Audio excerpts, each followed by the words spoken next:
All right, give me a countdown. 3, 2, 1. All right, we're live. Jeff J here to make your day, guys. We're getting to 8% body fat. We've waited in at 165. So if we're gonna take a boxing match and fight Andrew Tate, we might not be able to make weight, but I could always eat more because man, I'm hungry. Are you hungry, Josh? I'm eating right now. Yes. So I'm hungry for what we're going to see today, which is the guy I've been very critical of, and for many reasons before. And Josh not going anything into it. One of the guys that we were a big fan, me and Josh were just at a conference. So if you guys don't know, this is the Jeff and Josh experience, very similar to Joe Rogan. This is the future home of Kokomo Jays. We're going to actually go through and break down a reaction video live as I'm making a drink of a pre-workout as I'm tired. I got up at 4 a.m., went to the gym, had a horrible workout because Toro was like, I'm going to make so much money on my webinar. And then never recorded his webinar. And he's up there asleep, listening to Andrew Tate and freaking Patrick and David right now. So that's what's literally going on. We're live here on YouTube and all the custom streaming thing, thanks to Restream. And I'm actually going to talk a little bit about brand awareness. Maybe we'll show the video on here at the end of me asking A-Rod about love at the past event I was at. And you're seeing me a little out of character now, not so much my best where we're at. So good morning or good afternoon, good evening, buddy boy Josh. How you doing? I'm doing excellent. I'm excited to get into this because we were talking about this a little bit this morning, and then yeah, it was really good this morning. So I just kind of there was a little bit of tension, a little bit of disagreement, and I'm hoping we're able to go kind of fan those flames again. Well, the one thing is, so I was on a call with PBD this morning, Patrick and Dave. If you guys don't know him, value him, you're gonna know him pretty soon. And I, opted in. I saw how he leads with such leadership. Wouldn't you agree? He's the epitome of like bringing up leaders and knowing stuff and being very astute. He understands the importance of it. Yes. But the funny thing is, he leads with the call with, I don't know who saw the Patrick and David, the Andrew Tate interview. It was definitely good. You'd be surprised that influencers, celebrities that DM me that they were watching, right? And that's literally what it was. And hey, we're a couple of influencers and future celebrities, so get our autographs now if you haven't yet. It's so funny. I don't mean to interrupt, but it's funny how like when PBD says stuff like that, he says it more of like how you and I might say it. Like, dude, like I'm getting all these celebrities to reach out to me, right? Well, dude, he is like us. Like, here's the thing. I don't care. And the thing is, and I mean this and thing. I was going to say though, as opposed to, our boy, who I love too as well, but Ed will be like, it's number one. It's better than Joe Rogan. And you're like, all right. Dude, there is a point, and we probably should be nice, but we'll be when Alex Hormozi, my boy, Hormozi Nation, proud here, and Patrick and David, says to Ed at his interview. Did you watch Ed and Alex's edit? I watched like 30 minutes of it. I didn't get to the end. So he just goes, and Alex has a cool way of flexing with being humble, with not flexing. It's really cool how he does it, right? He goes, you ever see him do it or no? I don't know. Hormozi will be like, yeah, we posted, our book was when it sold how many ever copies, $100 million offers. Great book, by the way, as a marketing guy. He goes, we posted one Instagram post and it sold all these copies because we didn't get in the politics of it, right? And Ed is crushing his one more book, which is right. Well, what's here? I don't know. We have a copy. A great book, but it was just the way Hormozi just said it. It made Ed be like, So we're all doing it. As my book, Getting Rich in Recession, may never hit a bestseller, but you guys can buy it at Getting Rich in Recession, telling all the story that you're watching right now. And a lot of time is spending time with family. So people ask me, Jeff, what do you do for fun? I do the Jeff and Josh experience. Eventually will be a show right here, Kokomo Jays. We're going to do a content creation here, October 19th. If you want to come, when we set it up, we're going to be setting it up. And we're going to go over content copy and do a little Miami Mastermind with me and my boy Turo. But let's get right into it. How do you say? Huh? Yeah, let's do it. Let's talk about UFC too, as well. Yeah, which I want to as well. Since I gave Patrick and David the belt, actually, let's lead with this video that I'm going to edit. Oh, look, see, I was just watching my boy Grant here. Life advice for having a hard time and want to change. It's a good video, man. Grant's still good. Oh, look at us. There's us right here. All right, that's so right. I'm in the middle of eating.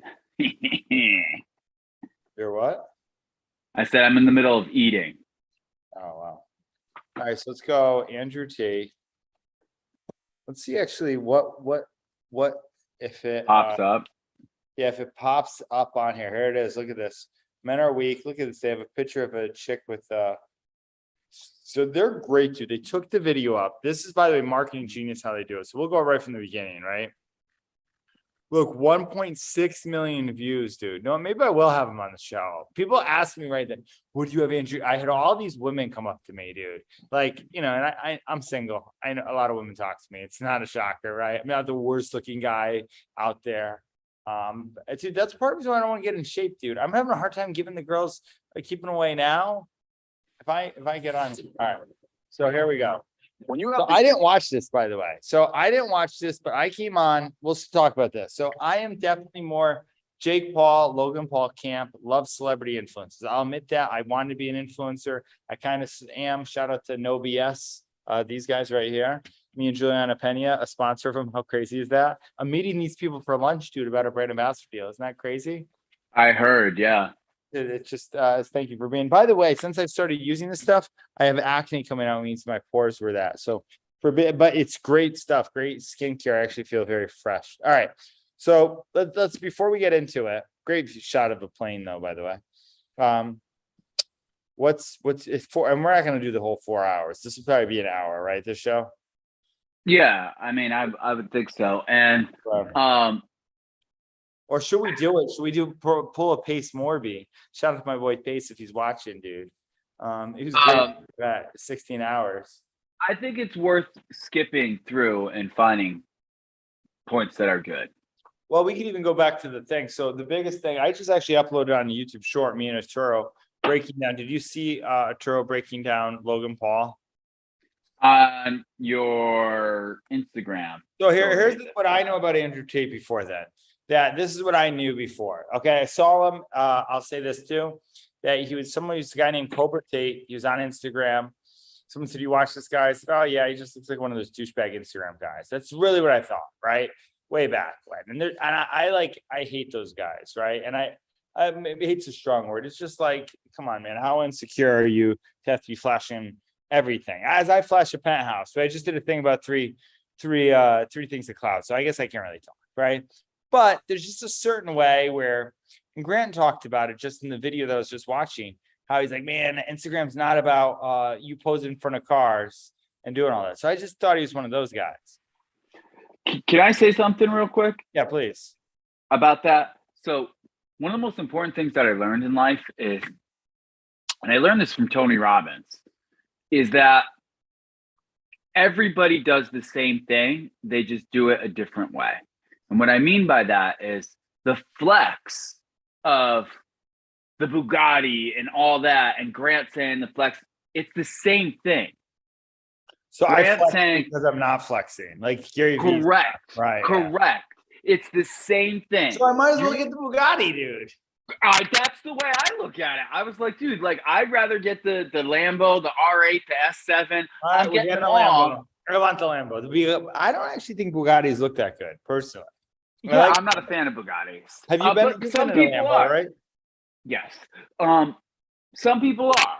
So whatever it is, what it is. But like, this is the thing. If you're gonna flex, because we all need to flex. How are you gonna flex? And that's when I heard that, I was like, all right. So I can't get away from it. It's part of human nature to flex, to be part of that. So if I'm going to flex, how am I going to flex? And what is the most productive way for me to flex, right? And I think that answer to that question is different for everybody. Like it could be different for you. It could be different for Grant. It could be different for Andrew Tate, for PBD, for Ed Milet. You know, like it's different. It's different for everybody, but we're all doing the same thing because we all need that little bit of significance. Right. Did you see, speaking about flexing, so I'm in the Lambo Urus and what? Well, real quick, I want to hear that. So I'm in the middle of our meeting this morning and I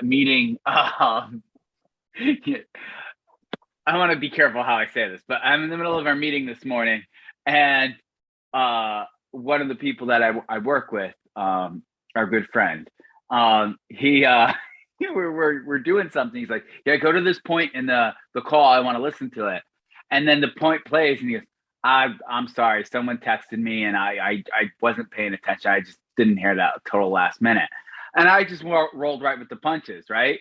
And my immediate reaction was like, well, I'm good at this because like just everything like, It's me. Yeah, no, I know. Well, dude, I wanted to watch the video when you were saying that about nobody flexes. My boy Jake Paul, he posted a video.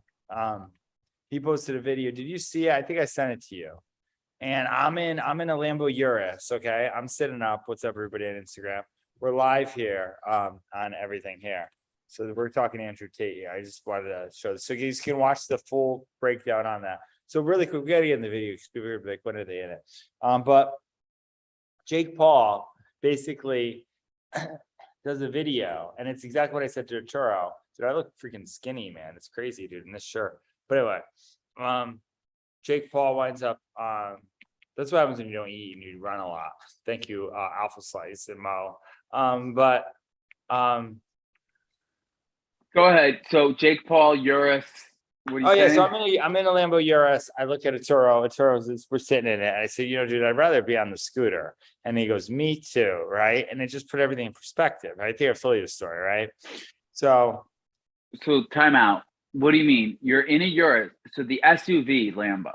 That's what you're in. And then you look at Arturo and say, I'd rather be in or on a scooter. I said, I'd rather be riding a scooter right now. We're like sitting on some guy's apartment, sitting on a beautiful Lambo Urus. I'm in the back seat. I'm working on my computer for my speech the next day. So when I spoke on the yacht, okay, it was that time. Right. And the night car was nice. Don't get me wrong. People like love it and stuff. SUV Lambo and everything. But I didn't like it. And I see a kid zipping around a scooter. Like, that looks way more fun. So Jake Paul did a thing where I wanted to just show it, but I don't know if it's under. I think it was for better when he's going to the press conference and they have a Lambo. They have a G-Wagon. See if I have it on here.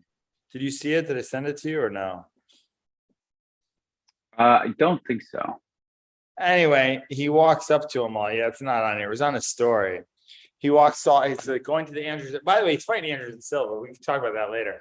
He's walking to it. He goes to the Anderson Silva podcast, and there's a Lambo, and he walks by, and then he gets on a scooter. And he takes the scooter over everything. It was funny. That is kind of funny. Which it was just what I said. All right, let's get into it. While Josh is here, I'm going to play the beginning of this. So anybody in here, what up, my friend? Hello, Victory Vision. So we're going to go right into this here. I'm going to start playing it until he comes back. Youth, the masculine youth of the world, thinking for themselves. That's pretty scary to a person.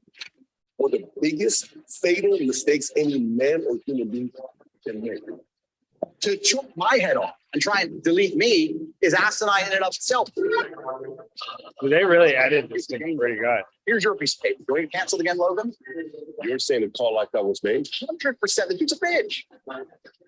Lady of yours that you introduced to us yesterday said, this is my wife. I don't even know if I'm convinced you want to have 5 wives. And that's a very astute observation, and you are correct. But I won't believe it. I don't believe in things that make me weak. Suddenly the most famous man on the internet, and then all of a sudden gone from the internet. So here's the thing. How did he get banned and not Dan Today's Bilzerian? sit down many of you have been asking about for a while, and we finally pulled it off.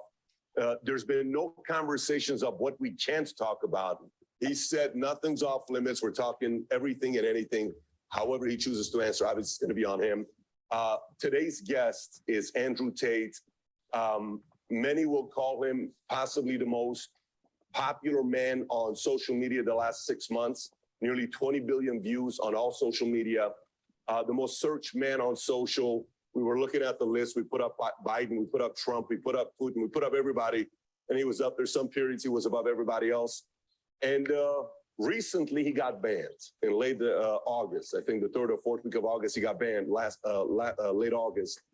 And at that time, from June to July, his Instagram account was growing at 100,000 followers, new followers on a daily basis, on track to get to 10, 20, 40, 50 million followers on Instagram. Suddenly like this, he gets banned. Everybody's wondering what happened. Some had positive thoughts about it. Some didn't have positive thoughts about it. We'll get into that as well. But Tate, appreciate you for making the time in. It's good to be spending these few hours with you. Absolutely. I'm glad to be here, guys. Thank you very much for having me. Thanks. So let's get right into it. So this So this is interesting because they come in and he's in here. You're eating. This is actually banning happens, and we've had a lot of different people in the past get banned. I'll read some of the people on why they got banned. Sure. And I think This is what I love about PBD, by the way. He does his research, you know? Yeah. And what he does is he goes through a list of all the people that have gotten banned. And then you start to think like, why? Why did these people get banned? Yeah. the first question we want to get into is what everybody wants to know. No one still knows. Everything is pure speculation. Trump got banned of all social because of the insurrection. Yep. Alex Jones promoting and inciting violence, whether it's Sandy Hook, whether it's Pizzagate. Eventually, they just said, we got to kind of cut this off. Yep. Milo Yiannopoulos got banned in 2016 from Twitter for inciting harassment of SNL and Ghostbuster star Leslie Jones. Louis Farrakhan was banned for anti-Semitism comments spreading hate. Yep. Rob Kardashian was banned in 2017 for a revenge porn picture of his ex-girlfriend, K Black China. Kanye West was banned temporarily for repeated posts that threatened both Kim and Pete Davidson. Yep. Rihanna got banned because they I didn't know that Kanye was banned. Yeah. For like 2 or 3 days. Well, that makes sense, dude. Because that's crazy, dude. I might go crazy if I married Kim Kardashian and she went out with a guy like Pete Davidson. inciting horniness, believe it or not. That's what it was called. And for posting a topless photo of herself, then she later on came back on. Rose McGowan got banned in 2017 off Twitter for calling out Ben Affleck for his business relationship with Harvey Weinstein, and that lasted 12 hours. Chelsea Handler in 2014 for posting a nude picture. Many were upset when she did that, but she did post it. Marjorie Green got banned in 2022 for repeated tweets in which she shared false and dangerous info about COVID-19. Oh, false and dangerous. That's what they called it. And Sorry to interrupt, but yeah, that's very interesting. And then PewDiePie was banned from Twitter for making a joke about ISIS. Okay. So why did Andrew Tate get banned? They did not tell me. They did not send me an email, no correspondence. I certainly didn't break terms of service. I guess that's why they couldn't send me an email and explain why. Nobody told me, whether it was YouTube that banned me or Meta that banned me. They banned You me still don't know. instantly and forever without any kind of correspondence. They've not told me why. They've not told anyone what I did. The media machine, in synchronization with the ban, we can call that So stop it. even such things, came out. Why do you think he got banned? I think he got banned. You know, I don't really know, dude. Honestly, you know, what I Right? mean? That's what I did too as well. I was like, I think so. I'll say this: the reason why I maybe not like him is I heard he was right. And I don't know. This could be all. This is what news is. Whatever they put out. I heard that he basically ran a webcam thing, and where he made a lot of his money. He bought a Bugatti. Was he ran a webcam business out in Romania or whatever, where there was girls who did stuff on the webcam, and he made money almost all their pimp and did stuff with the girls on the camera. And I thought that came out, and then with the comments that he said about women, they kind of mixed it and then thought, well, he's really disparaging women. So that's why that I thought that was the main reason he got banned. got it. Okay. That was the main, that was the narrative on why I didn't like him. So my initial, so I came into this neutral, right? I had no idea who Andrew Tate was. Zero idea. You kept bringing him up saying like, hey, he's got this whole method. How people repurpose his content. I had no idea who he was. I saw him and I was like, okay, like I saw a couple clips of him saying stuff about how men should treat women and women should treat men. And it's nothing new. Like, I mean, like it's that same stuff, like that same, like if you read any game books, right? Which Jeff, have you ever read any of those books or no? No, I was having a pretty good game with girls. Right. Yeah. So that's exactly. So that is such a great way to segue into this, right? Because so this guy, Andrew Tate, right? He's very philosophical, very looking at things in depth, right? So I see myself in similarities to that. He wants to find out things. He wants to look at things. He'll read Marcus Aurelius. He'll do all these different things, right? For you, it's not I always had the game, right? So it's like you always being a fan of like the Logan Paul type of thing is like, yeah, I'll figure it out. I'll do whatever it is. It's surface level, right? And this guy will go deep on stuff, right? Now, I'm not saying either way is right or wrong. I'm not. Listen, here's the thing. Logan, I just don't put me in Logan Paul's camp. I used to watch a lot of surface level guys. So it was Tom Cruise and Top Gun. It was Lady and the Tramp and Tramp. And I was like, I'm going to be like that guy, you know? And it was very simple. Right.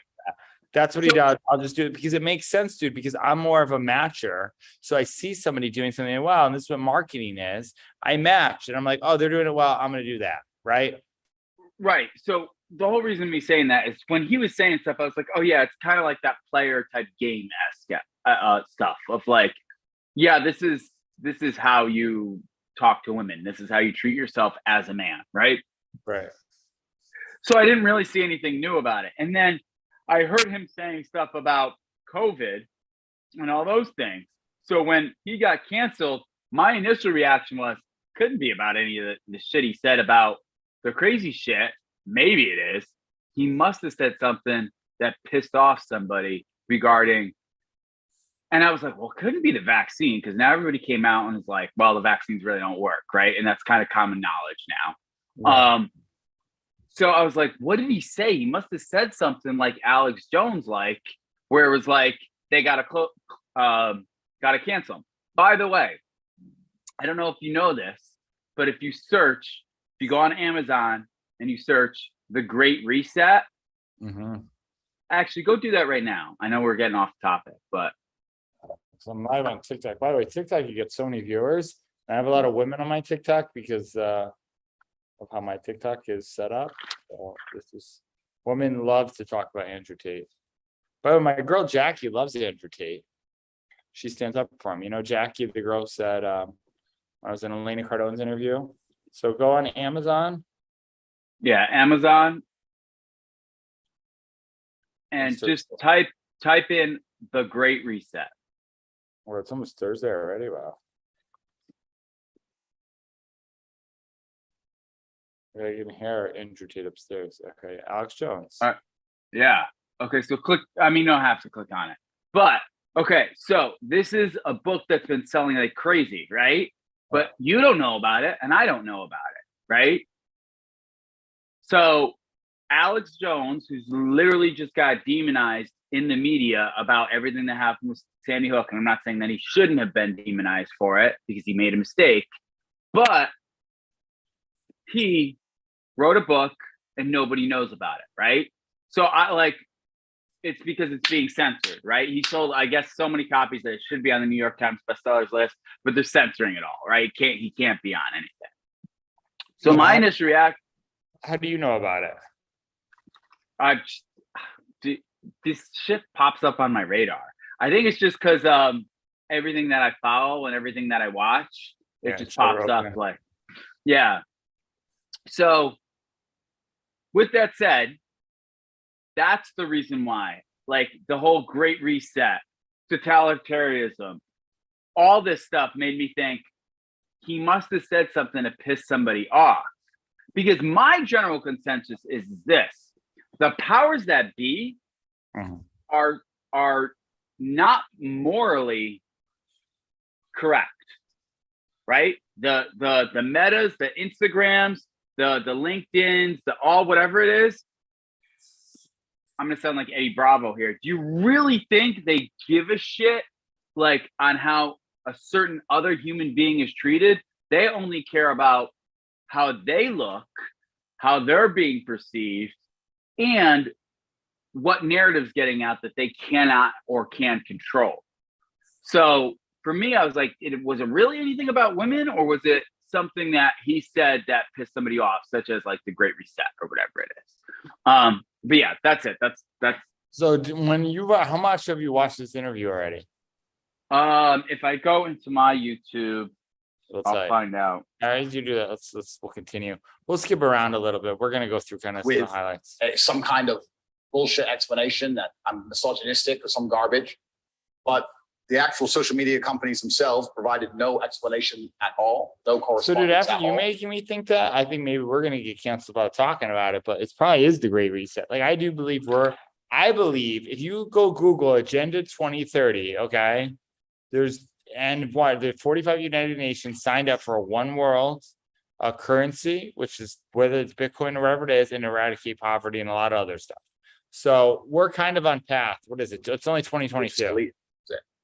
Now, are you doing anything about it? Are you having your legal team trying to find out why they did that, or you're not taking any action right now? I do have a lot of things happening behind the scenes. However, and perhaps I'm becoming optimistic in my old age, but I believe that in due course, Dude, the way he talks, like this face just has that, like, if I'm at a club, this guy's like, oh, this guy really for real. What makes you say that? Because like his whole, the social media Well, companies will realize the mistake they made. I think that, and like I said, I don't have intimate knowledge of the workings of social media companies, but assuming they are semi-professional to any regard, and that is a big assuming they're assumption. semi, Let's assume they're professional. That means that when they ban somebody like me, especially the most Google search person on the planet, they must have. so like that, he goes, when they ban someone like me, and then he then drops, someone's like an anchor drop. Like I used to do stuff like this, dude, you know? I was gonna say, by the way, you of 10, 15 years ago, he's intellectually dominating.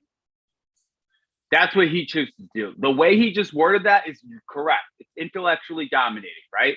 This plus that is the reason why this is fact, right? What you used to do is you used to be so vocally dominating in the same exact way, to the point where it was like, it was that hubris, that arrogant aura, which is not a bad thing. It's just, it was like very similar. So sometimes when I watch this, I'm like, wow, this is like Jeff 10 years ago. Dude, here's the thing, even though I was vocal dominant, it was just because I had like maybe an insecurity to learn more back then, because I really thought I couldn't learn much. I thought I was going to be a dumb jock and couldn't learn. That's really what I thought, okay? So I was trying to like be vocally dominant. Now, right now, you're seeing me very similar, go through whether it's Tony Robbins stuff, the vault, be so clear on it that I don't know a lot. I need to learn, I need to shape into stuff. You know what I mean? In that way. And do you ever hear of a lyricist? What that is? A lyricist? Do you mean somebody who writes lyrics for a song? I don't know. Sally Cologne, one of Tim Story's friends. There's a guy named, I don't know, King Loss or some dude. And he came in and he spoke so almost like this, like deep in a way. And he was talking about, it was kind of doing an Andrew Tate thing, dude. Like what's wrong with women? And the reason why women don't like men is because they need a man who takes the lead in charge. And that it was just a lot of Andrew Tate type stuff, right? Like, but he was very deep on it, right? Where I'm more surface Teams level. which are analyzing in real time the response to said action, right? Mhm. They should have people sitting there on the ground analyzing. Now they attacked me with their media machine because first they shut you up so they can lie about you. So they shut me up. Then they did the massive media push to try and attempt to lie about me. But despite that, the majority of comments regarding me are still positive. The majority of people believe and understand that this ban is unfair. And if these companies have any degree of professionalism, they're analyzing this in real time and they're understanding that this makes us look very bad. People didn't. By the way, someone who's like arrogant to a point, because I think we can agree that he has a little bit of arrogance to him. They will always, and I know this because I've been there, they'll always see it better for than it is. So right now he sees, even though they're banning me, a majority of people like me. Everybody loves me, right? So I'm just He's not wrong though, because I look to see who hates him and who doesn't hate him, and everything that I usually see is like it's 90% like get this guy back on, he helped me so much, or whatever it is. And usually those people are his demographic, males of 18 to 25, and then you'll have one person who's like, this man is sick and disgusting, he should be removed, right? yeah. So no, I get that, but I'm just saying, like, they'll always be on that side, you know? Right. Yeah. They always will People focus didn't on. believe what we attempted to smear this man with. Nobody is buying this narrative. And this is going to have a negative effect on us for a very, very long time, because when you're in charge of the world, which they are, as soon as you're no longer seen as just and fair, you're seen as tyrannical. And once you're seen as tyrannical, then there's going to be some kind of mass movement against you. So if I was a social media executive, I would sit and I would analyze the data and I would say, listen, guys, we will have a monopoly. We want to retain our monopoly. Let's be smart here. Being known as tyrannical amongst the public consciousness across the entire planet is going to make it very difficult for us to hold our monopoly for a longer period of time, as opposed to being seen to be fair. Even if we're biased, we must be seen as fair. Sure. As soon as we're seen as tyrannical, that's when the revolution. Look at Ceausescu. As soon as you're tyrant, that's when everyone hits the streets. Yep. So I think that if they have any kind of serious data monitoring, and if they have any kind of serious business professionalism, they are now talking in dark rooms, understanding that this has played out very badly for them. And if they intend on keeping their monopoly into the future, that they need to change something. Maybe I'm being optimistic, but we will Who see. was the first one to take you off? Meta? Meta was first. So Meta. Facebook, Instagram. Facebook, Insta, bam. Okay. I And guess then it was a it's Meta. domino effect. Yeah, so Meta took me down. So it's quite interesting, actually. I had a YouTube channel for a while. It was never so large. I had 738,000 subscribers. It took me a long time to build it up. I got a strike on YouTube, which prevented me from posting. Got a strike, no big deal. The next day, Meta took me down, deleted my Facebook and my Instagram. The press came out at exactly the same time in sync, saying that I'm a misogynistic, dangerous person, that I'm harmful, that I am the reason that the world is not a perfect place, world hunger, you name it, all my fault. Attacked me across all of this. And I thought, okay, let me film a message that I can get out on my YouTube. My final message, which I don't know if you guys have seen, I ended up putting on freetopg.com. Let me film my final message explaining how this is unfair and unjust. We filmed it, we produced it, we got it all edited within 12 hours, had it ready to go, but we couldn't post it because of the YouTube strike. So we're waiting for the YouTube strike to expire. A few hours before the YouTube strike expires, guess what happened? They banned me from YouTube. Then they banned me from Discord. Then they banned me from Well, Airbnb. They ban them from They banned me Discord. from Stripe. Listen, I can't even remember. It was just emails coming in faster than you could believe. Ban, Wow. ban. So it wasn't just the socials. Oh, no, the Matrix presses a button, my friend. Yeah. And every app on your phone stops working. Uber, you name it. Uber, Stop. you name it. Wait, you can't use Uber? Well, I can use Uber. You just start a new account, right? But Yeah. oh, sorry, Uber. Catch me. But But yeah, your main account on Uber was taken. they take everything. Anything. I will say he is funny. Dude, he reminds me of JT Fox a little bit. Like, I know I shouldn't bring up that name, but he does. Everything. Coordinated effort.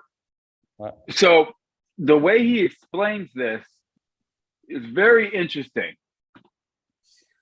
If we assume what he's saying is correct, that he gets blocked on everything and then people see what's happening, he explains in a moment how the banks suddenly go, you don't have access to your money anymore.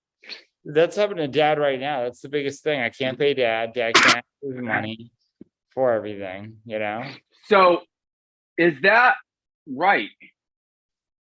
No, What they did? I think everybody agrees it's wrong, dude, because anybody knows it could happen to them in a second. But this is the thing, though. Not everybody agrees that it's wrong. There's people out there who are rejoicing the fact because this misogynistic, evil person who's arrogant, who's JT Fox like is banned, right? Right. Well, 'Cause- look at this. JT Fox got banned from Clubhouse. Remember? Right. Right. And same deal. There's people who got excited about that. And dude, as much as I didn't like JT and he was really mean to me, I don't think he should have been banned. I don't agree with his things.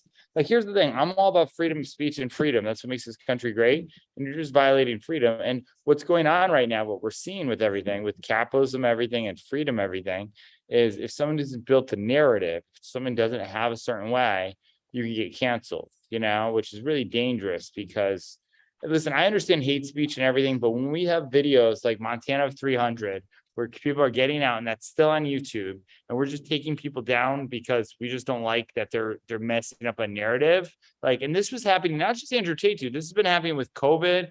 People said something about that, right? So, like, at the end of the day, dude, maybe I was on it with creating my own social media platform. I mean, with everything, because this is media, right? What we're on YouTube. Thank you, YouTube, for whatever we have or whatever on Facebook and stuff. But this is media. And there's something called COINTELPRO, which happened in 1960, right after JFK got assassinated, after he called out the CIA. Okay, said there's a conspiracy here and that, and it said they will control the media for everything for political reasons, and they signed on a whole thing. It's exactly why people think JFK really got shot. Like nobody really knows, right? And JFK, fellow Gemini, really good looking president like me. He wasn't afraid to call out stuff, Dude, I know that you're joking, but when you do stuff like that, it's like, it's so comical to me. Comical is not the right word. It's so interesting to me that you do stuff that like you just like said about Andrew Tate that like, oh, look at what he just did, right? And then you literally just do it 10 minutes later, right? So it's like, it's odd to me. Is it, and I'm gonna get this is not a good thing to say, but is it just a flexing competition between you two? Is it the fact that like you're looking at somebody who's flexing and say, yeah, that's one of the reasons why I don't like them, but No, I'm gonna flex too. I'll be honest. I think Andrew Tate's very funny. I think he's the thing. The reason why I didn't like him was the video that Nicole Arbor posted with him. Maybe it was like a sex play with a woman, just the things that maybe they spoke to me, and maybe I was a puppet and saw stuff. But I didn't like certain things he said about women either. Like I understand, and I really mean this. Okay, I think there's a better way to communicate than he did. He did it very punchy, want to start trouble, want to poke people away, and that was the main reason why I didn't like him. Like I could show up clips of that I've seen time and time again of him saying, dude, he said like porn stars on a show and stuff like that. You know what I mean? Like, it's just, to me, I don't know if it's not that I'm not saying he should be canceled, but I do. Everybody has values and principles. And I just think his are very different than me. I think me comparing myself to JFK is funny, but I'm really joking, right? You know what I mean? Like, in a way, right? I mean, I get it. I understand that you're joking. And I think sometimes when he says certain things, he's joking too as well. But it's still, it's like it comes from the same spot, or at least it feels it comes from the same spot. No, there's definitely a that madness that Patrick and David talks about, and that we both have power and fame and everything. We both are literally cut from that same way. Whatever, I don't know if it's a birth sign or whatever that is, that I have a lot. I'm constantly fighting against that, Josh, to become a better leader, become more of that, right? And a lot of things that Patrick and David, the reason why I resonate with him so much on my journey is because I think he had a little madness, and he's kind of more than an even keel in a really good way. You should have saw him in the interview or in the coaching call today or whatever. He was really good, and he has a little bit of so I more want that to rub off on me, be very intellectual, very smart, very wise about what I'm doing, and not so like, even though Andrew Tate's philosophical, I mean, we have it on Adam here. It's just, I feel like he's just, you're right, dude, 100%. There's someone who asked me, I'll read the comment I wrote, which was 100% flexing, was 100% asking, and we didn't even get in the Logan Paul thing. It's in my story here. I had more people comment on this in my story. So they had me in clips at the UFC boxing thing. So where is it? Right here. So in here I write, so the kid says, Jeff, my response to some guy commenting after Logan Paul. And I said, Logan Paul tries to have more class than Tate. Logan Paul is not a bad dude. He was someone who almost canceled before. He has had official Ben Shapiro, Grant Cardone, and Tony Robbins on. If he's such a tool of the matrix, he wouldn't have people on. Is now learning about business with Prime and capitalism. Tate is the one who looks like a tool to me. I won't change on that. He just does. Putting others down, not cool. January, when EFC Boxing has next fight, I'd fight Tate for free because he said he'd fight Jake Paul for free. I could use the attention and any money that comes from it with sponsorships, and then I tagged in UFC Jam, Drink Prime, and Live No Less. And that was the total attention market cloud chasing post right there. I know. So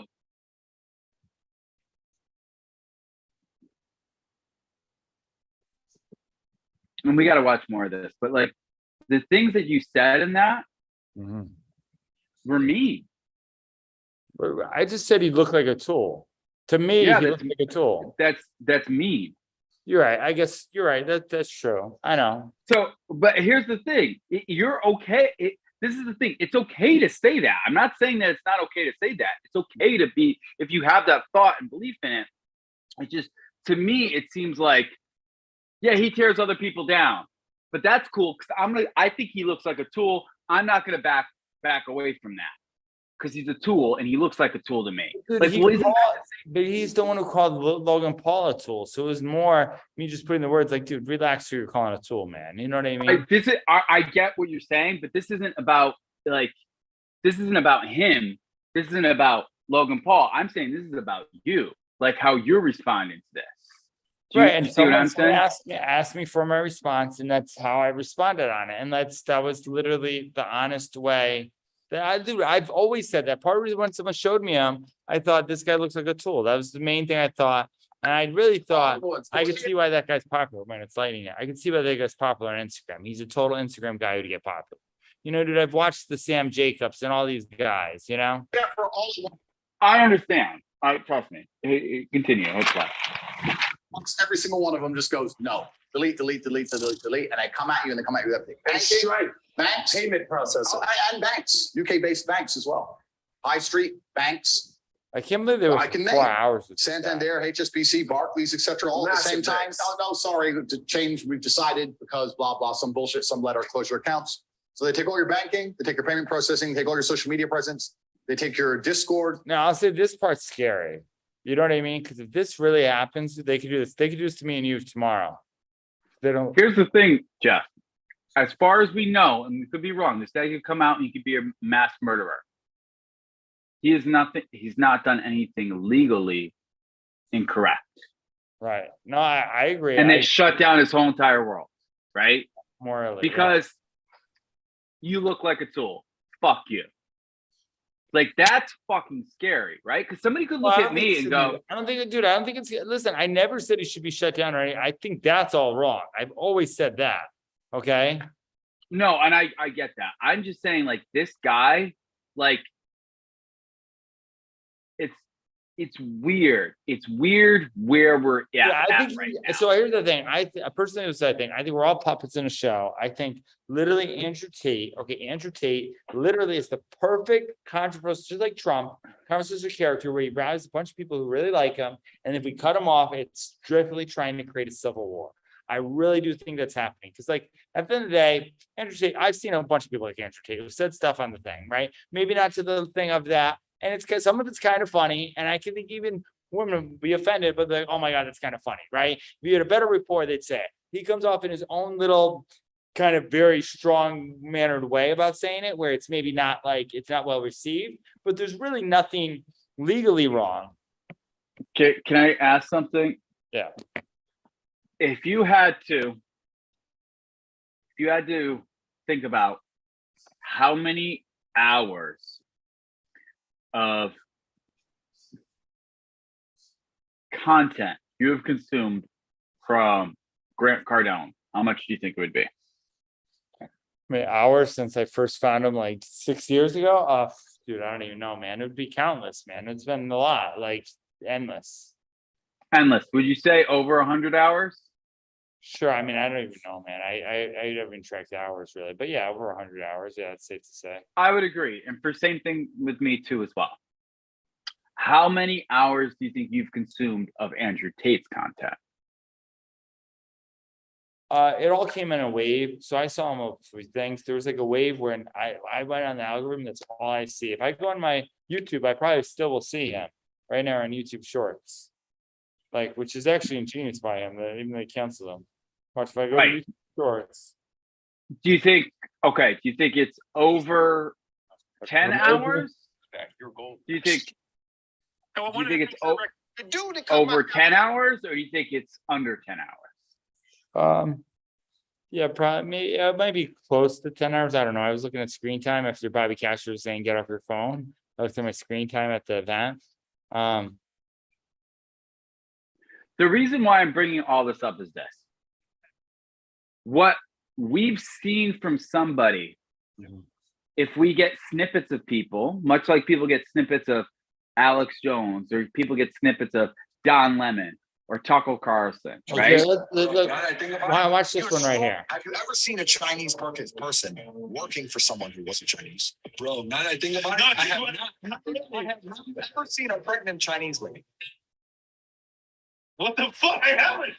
Have you ever seen a Chinese person working? It's actually ingenious content. Bro, now that I think Because about now that I think about it, I haven't seen that. Have you? Yeah, I mean, I've been in the restaurant industry, so I've seen a lot, but like you don't see it that frequent.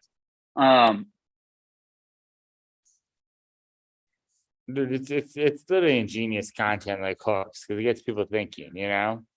Right. So here's the thing. I love Grant. I know what Grant represents. I know what his flaws are. Mine are way more than his, but I still like Grant and I accept Grant for who he is. Right. I know what he's going to do. I know he's a Scientologist. I know what his beliefs are, but I'm like, yeah, I can get some value from Grant. I know what it is because I've watched hours and hours of content. I have a good grasp on who he is. Mm-hmm. I think most people who make the assumptions when it comes to Grant or the assumptions when it comes to people don't really have a good grasp on who these people are. They see snippets, right? Like somebody could see a snippet of my channel. Dude, it happens to me all the time. So one person watches one video on me on TikTok that say this guy is the worst manager I've ever met in my entire life, right? They never met me. They watch a minute of me. They have 2 followers and they're saying, this guy's the worst manager I've ever met in my life, right? Because they see snippets. Mm-hmm. My whole point in saying this is the more time you spend with somebody, the more they reveal their true self to you. You can't fake 4 hours, yeah. You cannot fake shit after a while. So that's why, like, when you watch this for Skype, they 2 all your hours, accounts delete. when you watch this for a while, you start to see who the person is, right? I think I know on myself I have not, and I don't think you have either. That's the reason why I bring it up. I don't think we've done our due diligence in seeing who Andrew Tate is. We've just seen snippets. We've seen clips that have been programmed to push out content, right? Well, I think the program allowed his Hustler Club kids to put them out. Emperor Tate, they make all their own little channels here. See, this is Emperor Tate. This is actually a good video though. Here, he puts in some good. People who don't fight have this idea that you just keep your gloves up to protect yourself. The problem is that doesn't work. Because if you cover up with the gloves, cover your face, right? If I punch, if I punch 20%, right?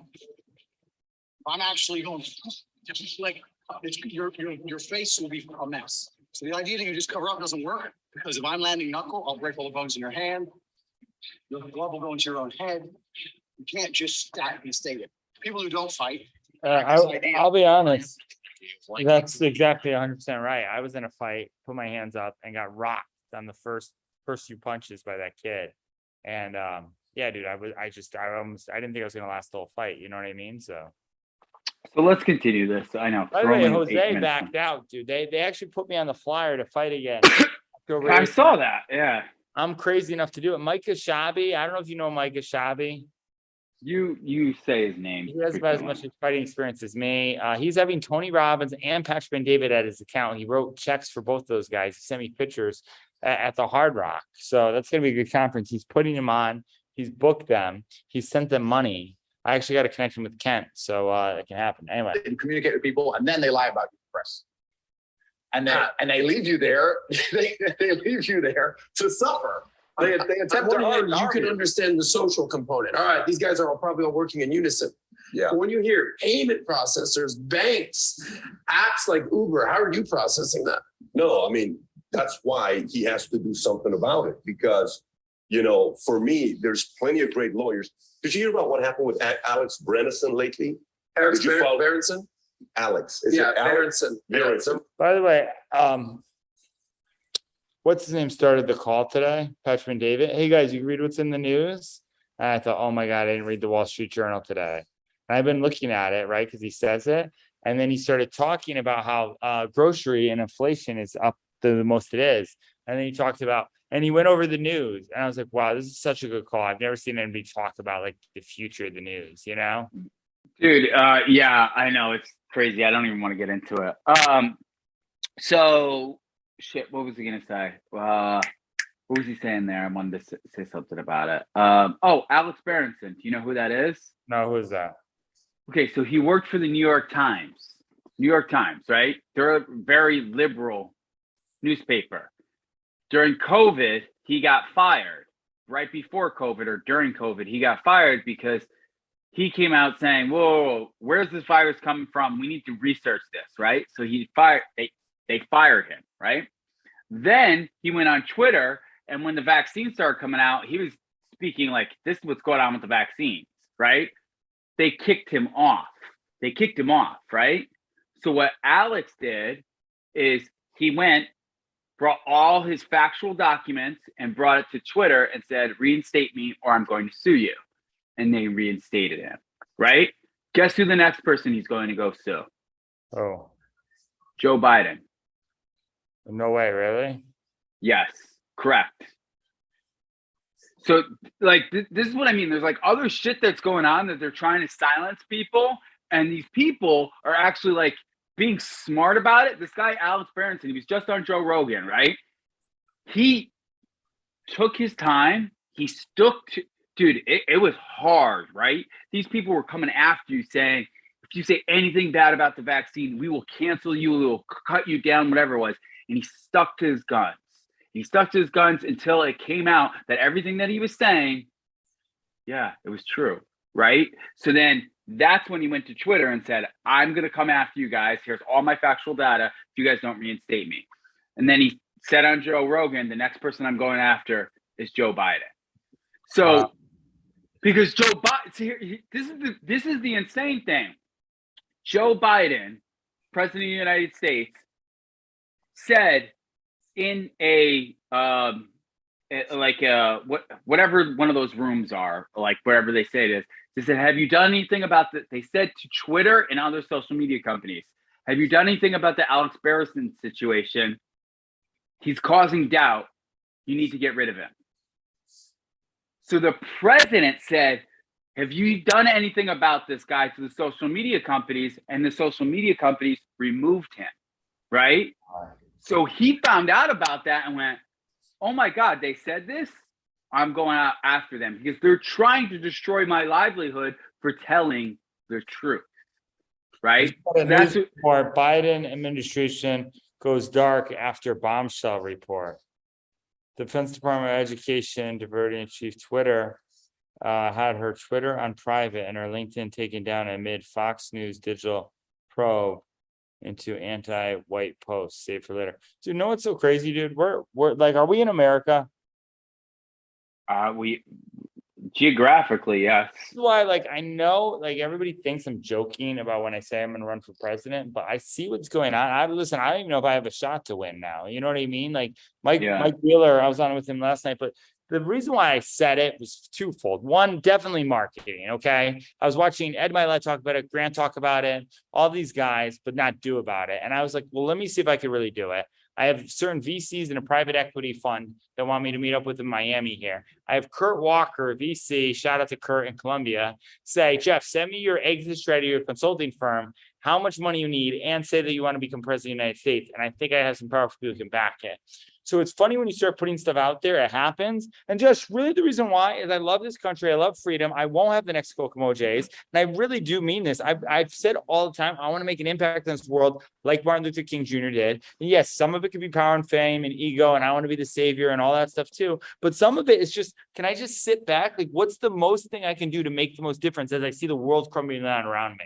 I could go run for president and really try and fix this whole thing. You know, that's my whole point. I don't think mayor. I don't think I do a town council. I think president has a big hold. I think we've seen it with Trump. We've seen it with Biden. We've seen two terms, whether you like it. And I think the next person has to be someone to bring people together if it's not the Antichrist, you know? Yeah. We only got 9 minutes into this thing. So we want to just go to clips and thing. Well, you said there was a point where they were, we'll go through it quick here. Where he was just talking, which I saw that he was just talking to Adam. Absolute blacklist. So they talk about blacklists here. Go to, So Yeah. long. Should we go to the clips? You know, they make the clips out of it, or you want me to go through? no, go through. Go, yeah, click right there. Like 39 minutes or 40, whatever it is. It's bad today. Okay, tell me when he's good again. He's a bought and sold individual. When my hero arc completes, because we're at a transition stage, when my hero arc completes, and much like Batman, people understand that we thought he was the bad guy, but we realized we needed him. And when I come back to save Gotham and the hero arc completes, you'll see him and his little boyfriend back on Instagram saying, Tate's funny, and swap again. Because it's a All right, go back like 5 minutes because this is where he What he's talks about talking Logan about. Paul. So, dude, he's the same thing I said, the savior complex, he's doing. You're right. There's actually a lot of similarities here, which is kind of scary, you know? Because he's saying the same thing, like, I'm gonna be the hero and come back and save the day, right? Distance himself from me. Well, maybe I got to stop defending this guy, and I got to distance myself from him. I wasn't going on the angle of, Hillary Clinton called her all these guys. No, I was going more, what playbook is he following? I understand exactly what you're saying, Yeah. but I would disagree. And the reason I would disagree is because that requires a degree of thought and intellect that Logan Paul does not possess. He's an By idiot. the way, how old is Andrew Tate? 35, All right, how old is Logan Paul? 27. Yeah, so, and listen, my whole point in saying this is Logan Paul is still growing and learning here, okay? Like, not that there's anything of it, but he's been in a part of it. Like, you see him be like, I don't know, I'm doing this, and he's busy playing in his world in front of everybody, you know? So we're all growing and learning, but Listen, the reason why he says this is because of this, and I get it. Because Logan Paul and Jake Paul used to like shout him out, and we're like, "Oh, we love you," and then as soon as this came out, they turned their backs on him, right? right, I get that. Dude, I did the same thing with JT Fox. I'll be totally transparent. I went in, I was in a lot of rooms with JT Fox. This guy was his coach. Grant warned me about the guy, said, hey, this guy's not good. I kind of was like, I thought he was like Howard Stern. I knew he wasn't great, but I didn't think he was bad. I thought he was entertaining, right? He was very, whatever. And long story short, I actually went and had his back when he got banned the first time. And I posted a thing, and I got so many people come out, Jeff, we know your character, know what you're about. You should not support JT Fox. He is not a good guy. He's not that. And I made a funny post that said, lions care about the opinion of sheep, right? Lions don't care about the opinion of sheep. And I put JD Fox's face. I still remember making this, right? Made it on Canva, posted it. I had multiple people. I got to reach out to these guys who were really good. Everybody's on Clubhouse and the thing, and reach out. So I took it down. And at first I had people congratulate me for standing for it. And then I had people take it down. It was a very interesting point of it. And then I didn't go back to the JT Fox rooms because I didn't know. I didn't do my research. I thought, is this guy really, I don't know what this guy's character is about.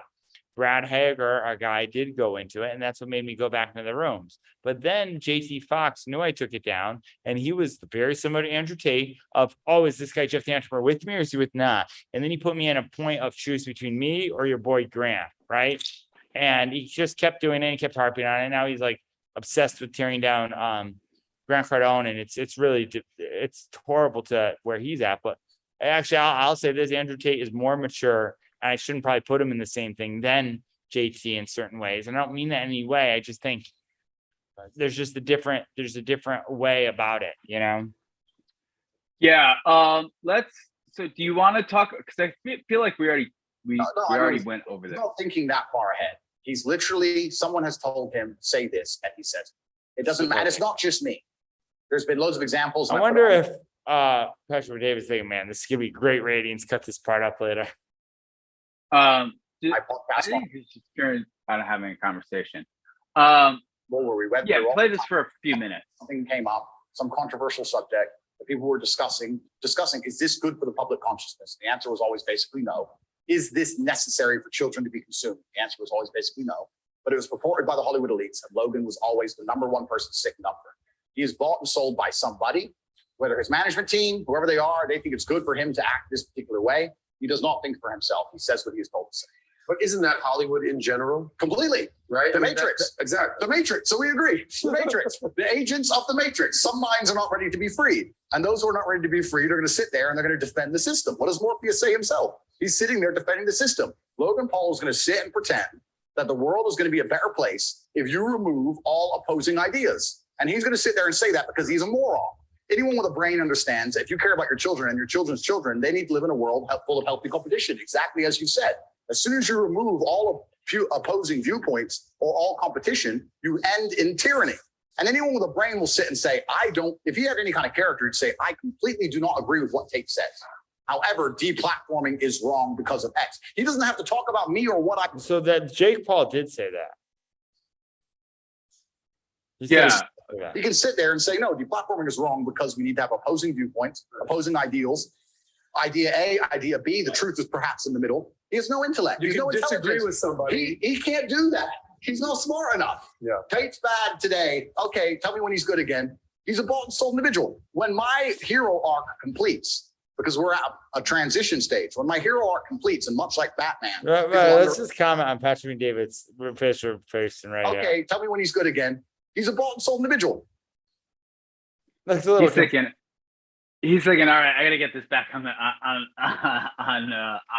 the tracks.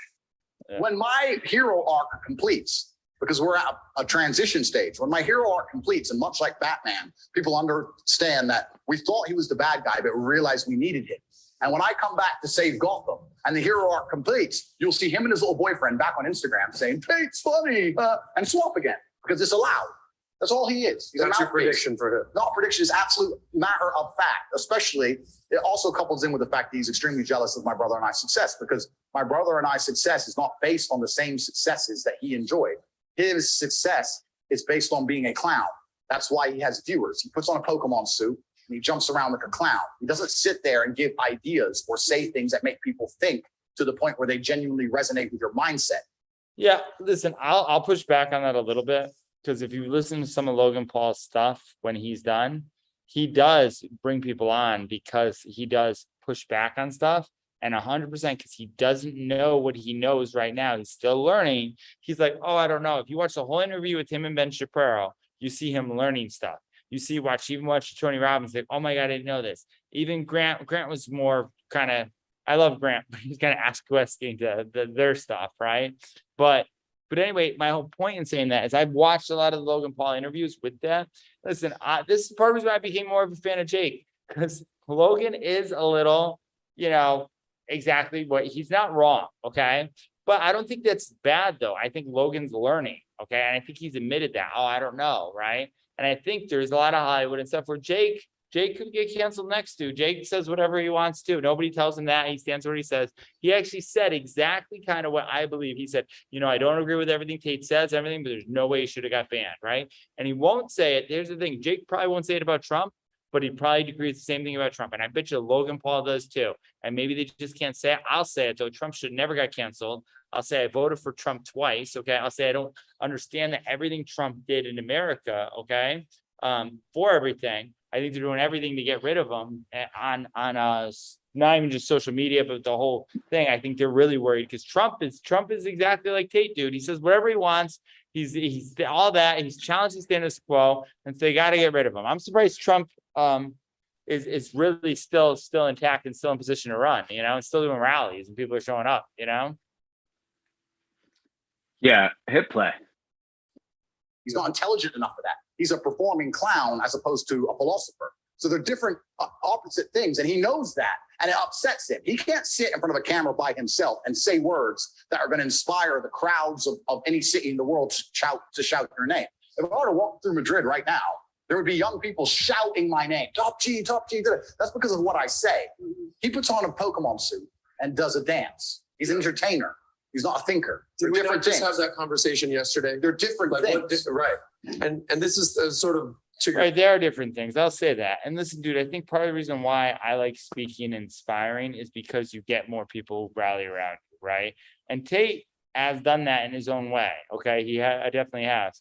And Logan Paul's more of an actor, credit. We were having this conversation because we knew we'd have this sort of dialogue. And he said, Pat was asking me, Adam, what do you think? I said, you got to understand something about where my perspective on Tate is 95% of what I've seen about Tate is camera to the face, him talking and spitting game. Right. When you're talking about the Paul brothers, it's fighting, dancing, all sorts of whatever. I've never seen you in the ring. Yeah. I've seen your highlights, but I've never seen that. Yeah. So people know your rhetoric. They know what you're saying, and whether they agree or disagree, you're known for what's coming out of your mouth versus they're known for antics. And that's the difference between a fan and a viewer. That's what goes back to. It goes back to the initial point. He has viewers because he's a clown. Clowns can have viewers. That's fine. And you need an algorithm and you need a platform for that. But if you have genuine fans like I do, they ban me. People are like, to this day, where is Tate? And they will go anywhere I am. Anywhere I am, they will come because they don't believe. Which is similar to what people did with Trump, by the way. Right, dude. He has a very good, the same way like Trump, right? Yeah. More so. All right. Skip, go into an hour. Let's find out where it is in an hour. By the way, how much have you watched this? I don't even know if I can stomach all 4 hours. I have so much work to do. I know we're not going to get through all of it. We'll get up to the 2 hour point. We can do part one, part two. We can watch it and do a retake. Basic premise behind it biologically is you're more prepared to defend your idea. If you stand up against 5 men and say, you're wrong, I believe this, at some point, and especially in history, that can become violent. So if you don't have the capability or at least the bravery to stand up and face the possibility of violence, you're more likely to just comply with the group thing. So they've done a whole bunch of studies that proves somebody who is combative, not in a negative way, but combative as a whole in regards to not physically afraid of having a confrontation, let's say, is more likely to have an independent idea as opposed to somebody who is the complete opposite. They're just pure groupthink because fish swim in schools, right? It's how they protect themselves. So it's an interesting point you have there. And also that can be extrapolated if you look at the political parties of the world or you look at the different ideas, et cetera. You can usually look at someone and kind of see their politics. Sometimes you can look at them and go, yeah, I get it. Right. So there's a lot. Biology is a huge part to play with it. And yeah, I agree with you. And you're totally right. My view, like every other person's view on earth, is biased. And I have a large degree of individualism and a large degree of I can fix this myself or I'll be okay by myself. And that's how I was raised. And it's also my genetic makeup. And you're right. I completely agree with you. And I understand that. And that's why each to their own. I'm not saying everybody should decide to go move to Serbia because you're right. There's monsters in Serbia that will take advantage of a whole bunch of people completely. But for myself, on my own personal chessboard, that's how I set up life. And that's why the students who follow me and the kids I talk to, I say, listen, life is extremely difficult as a man. It's very fucking hard. There is no way I can tell you to win unless you're a top tier man. I can't sit here and give you a cheat code that allows you to stay a loser and win. I can only tell you what I've done. I became extremely wealthy. I became extremely capable. I became extremely smart. I developed a vast network of individuals that nobody wants to mess with. And I set up a life that makes me difficult to damage. That's what I did. You're saying, how can I comply, stay weak and stay stupid and be safe from tyranny? And I say to you, you can't do that. That's why I teach the tenets I teach. And that's also why I think they find me so threatening, because I'm teaching people to do exactly that. I say, listen, there's no strength of mind or strength of opinion without strength of body. First thing you need to do is go train. Don't care what you think. Don't care what you think. Too small. First thing you need to do is go train. This is number one. If you think 2 + 2 is 4, and I think 2 + 2 is 5, and we're going to argue this to the end, it's going to be 5. So you better go do something. Newsflash, 2 + 2 is 5 now. That's the reality. That's the reality of Earth, right? Well, what does he mean by that? He means you got to build yourself up, your body big enough so much where you could look at somebody and say, you think 2 + 2 is 4? I think 2 + 2 is 5. And when we end, I'm going to change this to be 2 + 2 is 5. And you're going to change your mind, right? Meaning you got to build yourself up so much where you have the confidence where you could go after something that is almost factually incorrect, but you do it with such confidence that the other person goes, whoa, I got to pay attention to this person. That's which what he's kind trying of to in a way, dude, I'm psychologically thinking about it, and because he got psychological about groups and stuff, when someone does that to a point to such putting out something, Trump did this, fake news, right?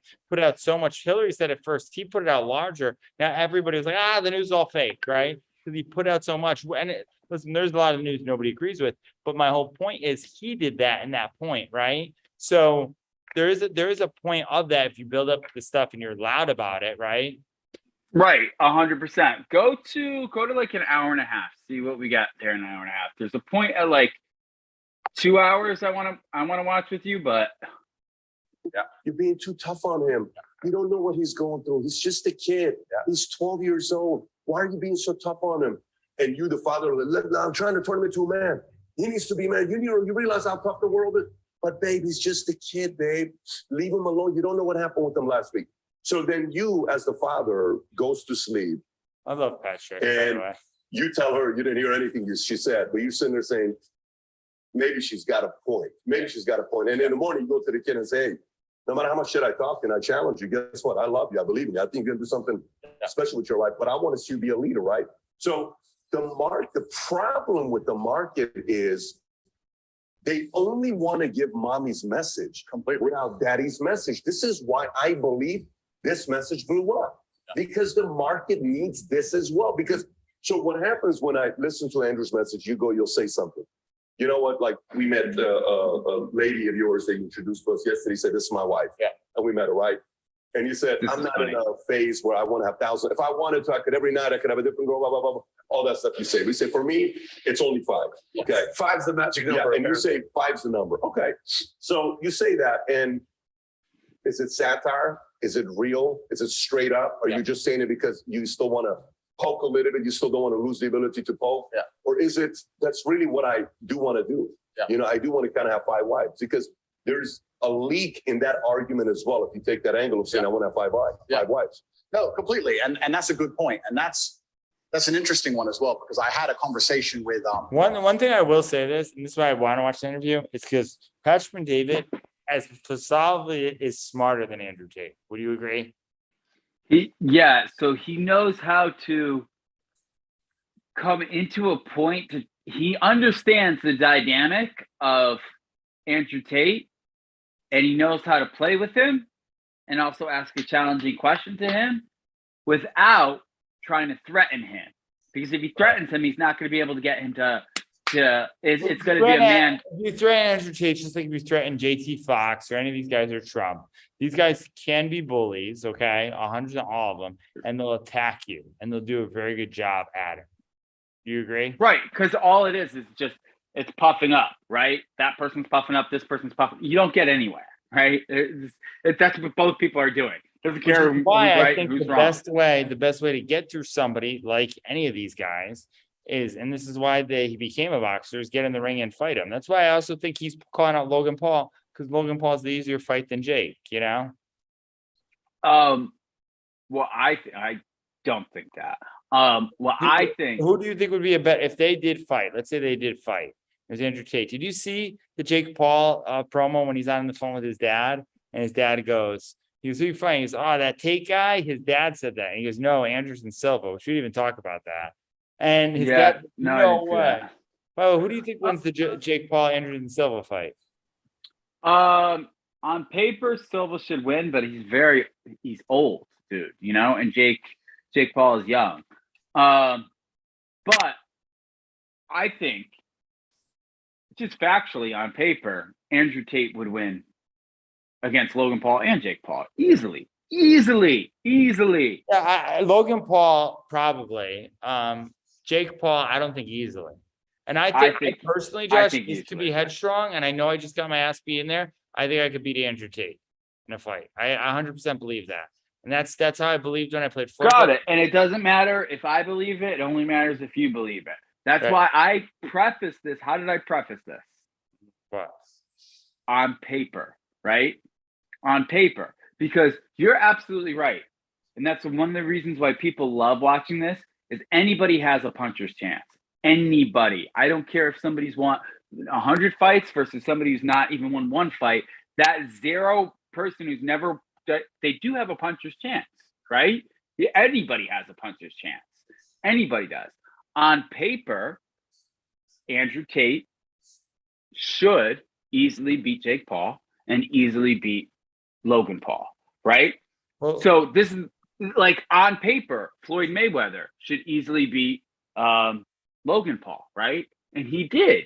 Logan Paul got some shots in there, But like And after a Logan while, Paul was horrible, dude. Logan Paul, no offense, but even with KSI, and I watched a lot of Logan Paul's fights, it doesn't look the best. Okay, he just doesn't. Jake Paul didn't look the best either, and Jake Paul's severely improved. He's looked like he's taking it very Jake serious. Paul has the boxing.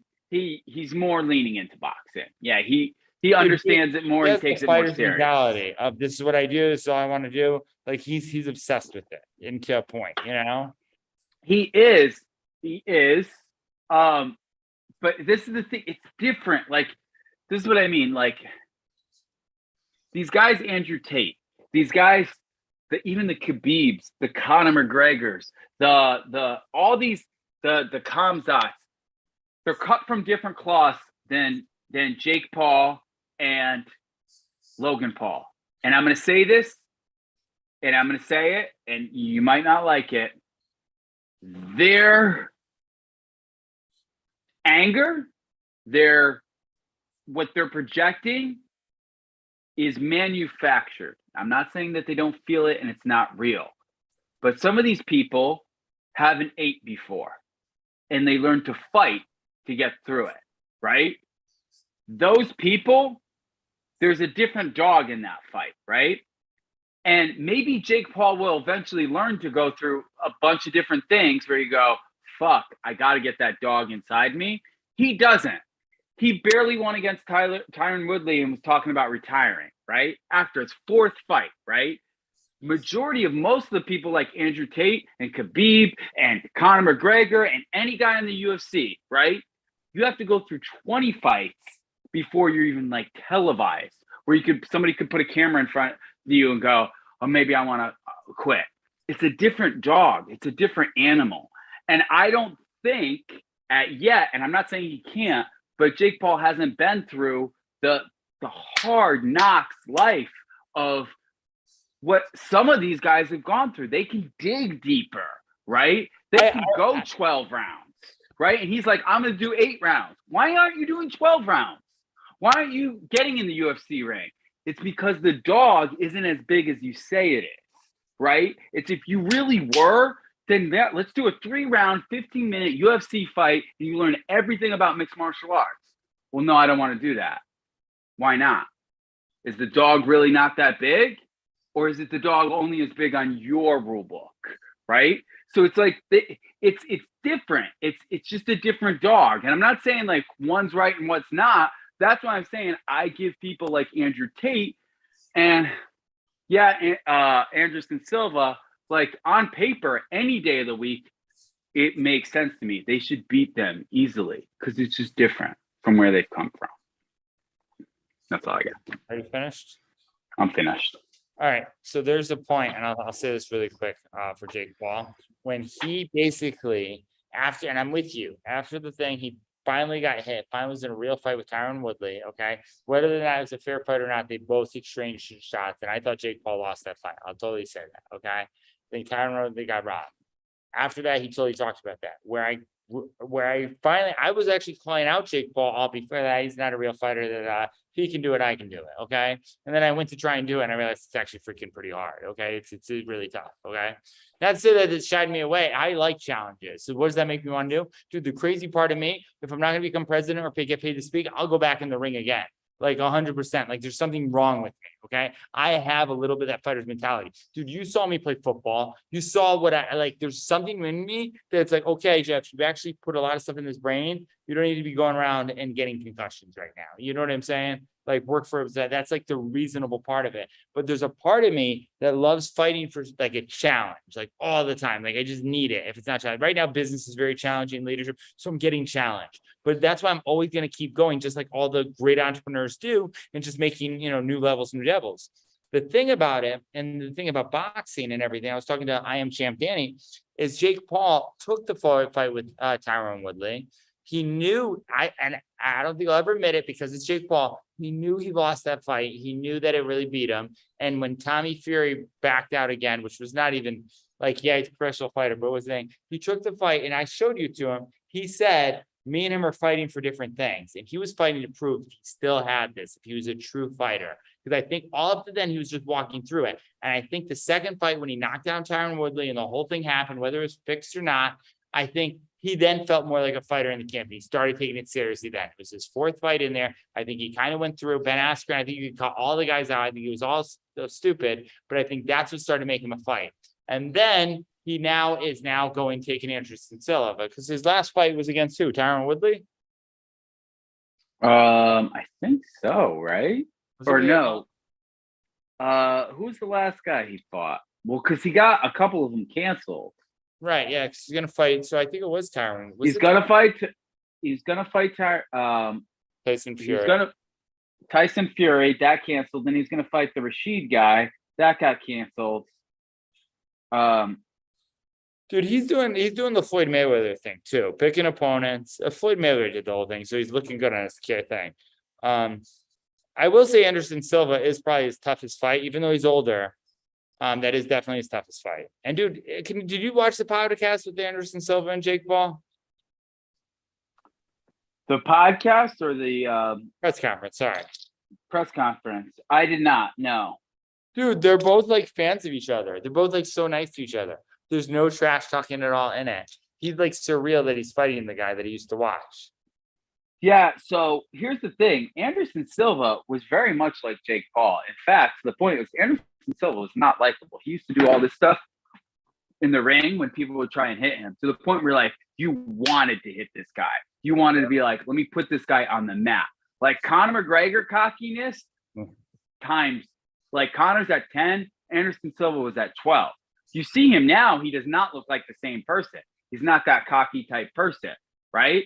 And that guy Chael, who Chael's the bad guy, he's the guy I watch on call him UFC. Channel. Yeah, he has his own YouTube channel. Yeah, he's hysterical, and he always talks about like how he's never lost, even though he has lost, and it's like an inside joke. And all his fans talk about how Anderson Silva beat him, by the way. And then the whole online joke is that Chael was so strong that when Anderson Silva was choking Chael out, that Chael knew that it was so hard for him to do that Chael had to end the fight by tapping, right? Like that's the whole like joke, right? And it's like He has like the Chuck Norris joke type deal. right, exactly. That's what it's going on. But they were always like rivals, right? That's why when he came up to him, put his yeah, and he was like, "Hey, come to the barbecue," right? Chael knew what he was talking about, and Chael was just like, because remember, this was crazy Conor McGregor. Like, if you watch Anderson Silva's stuff, he was a cocky guy. He was all whatever it was. When I watched it, I was like, wow, dude, this guy is like grown so much to the point where like, I actually like this dude, you know? Not to saying I don't like the cocky guys, but who do you want to win in that fight? Jake Paul, Anderson Silva, October 29th. That might be going to that fight. Silva, 100%.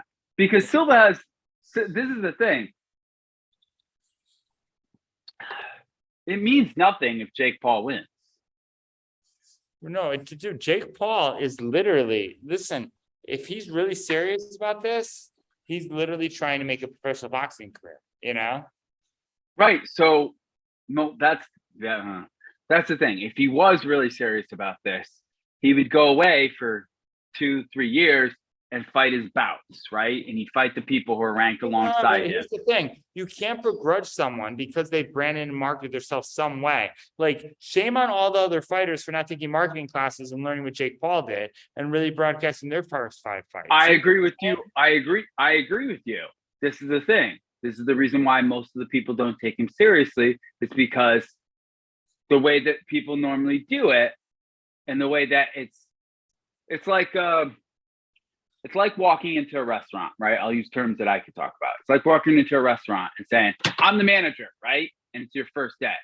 People are going to look at you and go, you don't even know anything about the restaurant, dude. Like, yeah, I'm the manager. I'm the best manager here. It's like, you just got hired. You have to learn first. No, I'm the best manager here. That's what Jake Paul is doing. That's why people are going, okay, do whatever you're doing. Yeah, you're getting attention, but we still don't take you seriously. Because he hasn't been in the arena metaphorically long enough, right? If somebody walked into a restaurant and said, hey, I'm a manager right away, and I was the manager there, I'd be like, this guy's got a lot to learn about leadership, about management, about everything. Yeah, and I get And that's the But reason what why. if you walked in, said I'm the best manager? Okay, everybody knows you're really not the best, but he shows up, takes a couple shifts, and then winds up becoming a better leader. Where actually learns it's tougher and starts learning it. Then that's exactly what's going on. Dude, Tim Tebow got the same thing. Tim Tebow, because he had a huge brand, would get a shot to play Jets tight end or anything like that because he had a brand and a name, and people used to get so upset about it. That's not Tim Tebow's fault. That's not Jake Paul's fault. That's literally if I went out and I did things and I ran around this kitchen and I said, I'm going to be the best manager. This is how I'd run a kitchen. I just branded myself as that. That was the thing. And then I got a job just because I put out on media on I want to be the best manager and I got in there. That's no disrespect to anybody else. That's just a better person communicating out a mission. I get it, and 100%. This is the thing. Human beings, we're all astute. We're all aware of things that happen. We understand something subconsciously, even if we cannot communicate it, and that is this. Somebody may say something, but when the storm arises, we'll see who that person really is, right? And most of these people say, I'm the best, I'm the best, I'm the best. When the challenges happen, they're nowhere to be found.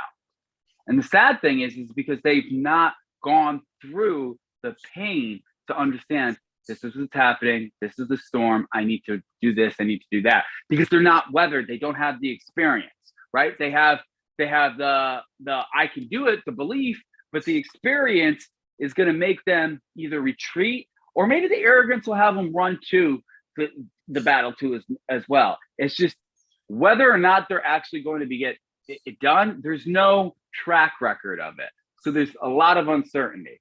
So if somebody comes in and says, I'm the best, I'm the best, I'm the best, let's see what happens when the storm happens. Then we'll see who rises up. You always do.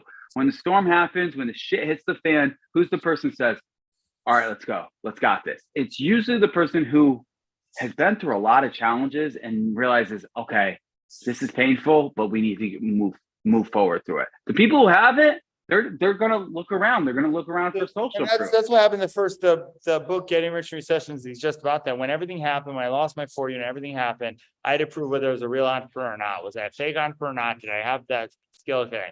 I called up Grant and I said, Grant, I kind of like this coaching thing.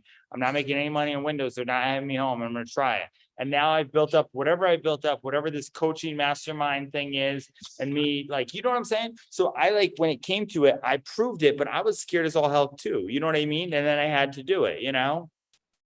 Yeah. I mean, the same exact thing. I don't know where we're going with this, because now we're kind of getting off the rails. All right. So do we want to, we'll end it with, we got to watch it, but we have a lot. We'll do part 2. Maybe we'll watch this later on because we went kind of long here. I want to see some of the things here. Weak men are most dangerous. Mixed PBD podcast. Shaq opens up about Kobe. I wanted to watch that too. Papa John. Fighter timeline. Nick Diaz. Yeah, dude. Crazy Nick Diaz one. We missed so much. That's the thing. Andrew Tate has that like Trump in almost JT Fox way, where he just takes up so much energy, you know? What do you mean by so much energy? My friend. Like he just takes up so much airtime. Like there's a lot of things going Wait, on. what are they talking about? Go back to like 2. How many other guys have you had to cut off? You'd be surprised because there's so All many. right, go back to like 2 minutes. I mean, 2 hours.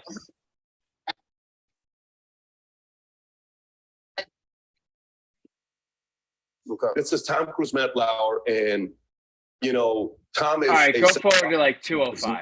See what happens to you. It's the hero's arc, and I don't want depression around me. I don't want weakness around me. Right. I want to be the best person. Okay, watch this. Take full responsibility for that. Right. Those are 2 things I'm hearing. We'll go on further. I'll tell you a story, which is going to make me sound a little bit extreme. This is a story when I knocked out my friend. I'll tell you a story. I was going to ask you this story if this is a true story. It's a true story. Okay, about your boy that showed weakness. Yeah. I got to hear this again. Right. You know the story? Jesus Christ. Right. So I don't like negativity in my space. I create my reality extremely efficient.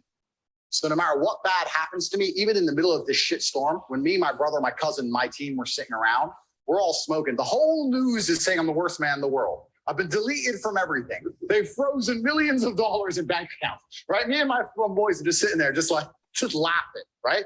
We don't believe in negativity because it's infectious and it's sticky. And even if someone's negative, even if you talk them out of it, it still stains the air, right? if you're in a trench and you're under fire, the least productive person is the person who goes, "They've got too much artillery, we're gonna die." Shut the fuck up. We all know. Shut up. That's not helping us, right? It's very infectious. So, and most people understand, they say, you are the sum of the 5 people you spend the most time with. Then why the fuck are you spending time with negative people? Or people who complain? Or unhappy people? Or unlucky people? Or negative people? Stop talking to them. Everyone I talk to is like, yep, we are winners. All we do is fucking win. Oh, the Matrix attacks us. Oh, you think I need YouTube? You think I need YouTube? Get fucked. That's who we are, right? So this was when I was young. I was about 23 years old. I had a new girlfriend. Her name was Carrie. And her ex-boyfriend, I stole her from her ex-boyfriend.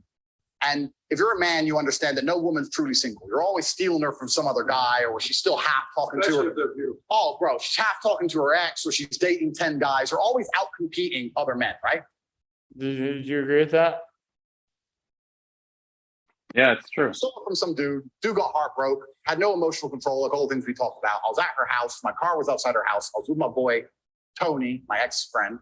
Do you think though he's got like severe pain against women from the past, like a woman broke his heart? Yeah, he's talked about that. He actually did mention that. I wonder if he gets into it more about it too. And I'm talking about Carrie Roth on Friday night. 4 cars pull up. Boom, boom, boom, boom. These 6 guys get out with hammers. Knock on the door. It's her ex-boyfriend. Carrie starts panicking. He's crazy. He's crazy. It's like, listen, relax. I go outside with Tony. There's 6 guys with hammers. It's me and Tony, right? And they say, goes, bro, I don't even give a fuck about Carrie, but you're going to say sorry to me. I said, sorry for what? Because you stole my girl, you're going to say sorry. And then we'll just go away. So I'm not going to lie to you, my friend. I'm not sorry for fucking anything. I'm not going to lie to you. I'm sorry. And then my friend Tony next to me. And when I said that, I swear to God, when I said that in real time, because I don't take my eyes off the enemy, right? There's 6 of them, but they're all facing me directly. So I was looking in their eyes directly. When I said that, I saw all of their eyes go, shit. You ain't gonna say sorry. So now we have to actually attack him with hammers. Do we actually want to attack him? At the time, I was British kickboxing champion. I was known in my town. They knew it was gonna be messy, right? And I had one hand behind my back as well. Dude, he has a certain bravado the way he says stuff. There's 6 of them. I'm looking at them. You know what I mean? Watch. Nothing. You missed it. Go back. I was British kickboxing champion. I was known in my town. They knew it was gonna be messy, right? And I had one hand behind my back as well. I had nothing in it. I had nothing in it. Who knows what's back there? You had to do something, right? So they're looking at me and they're like, fuck's sake.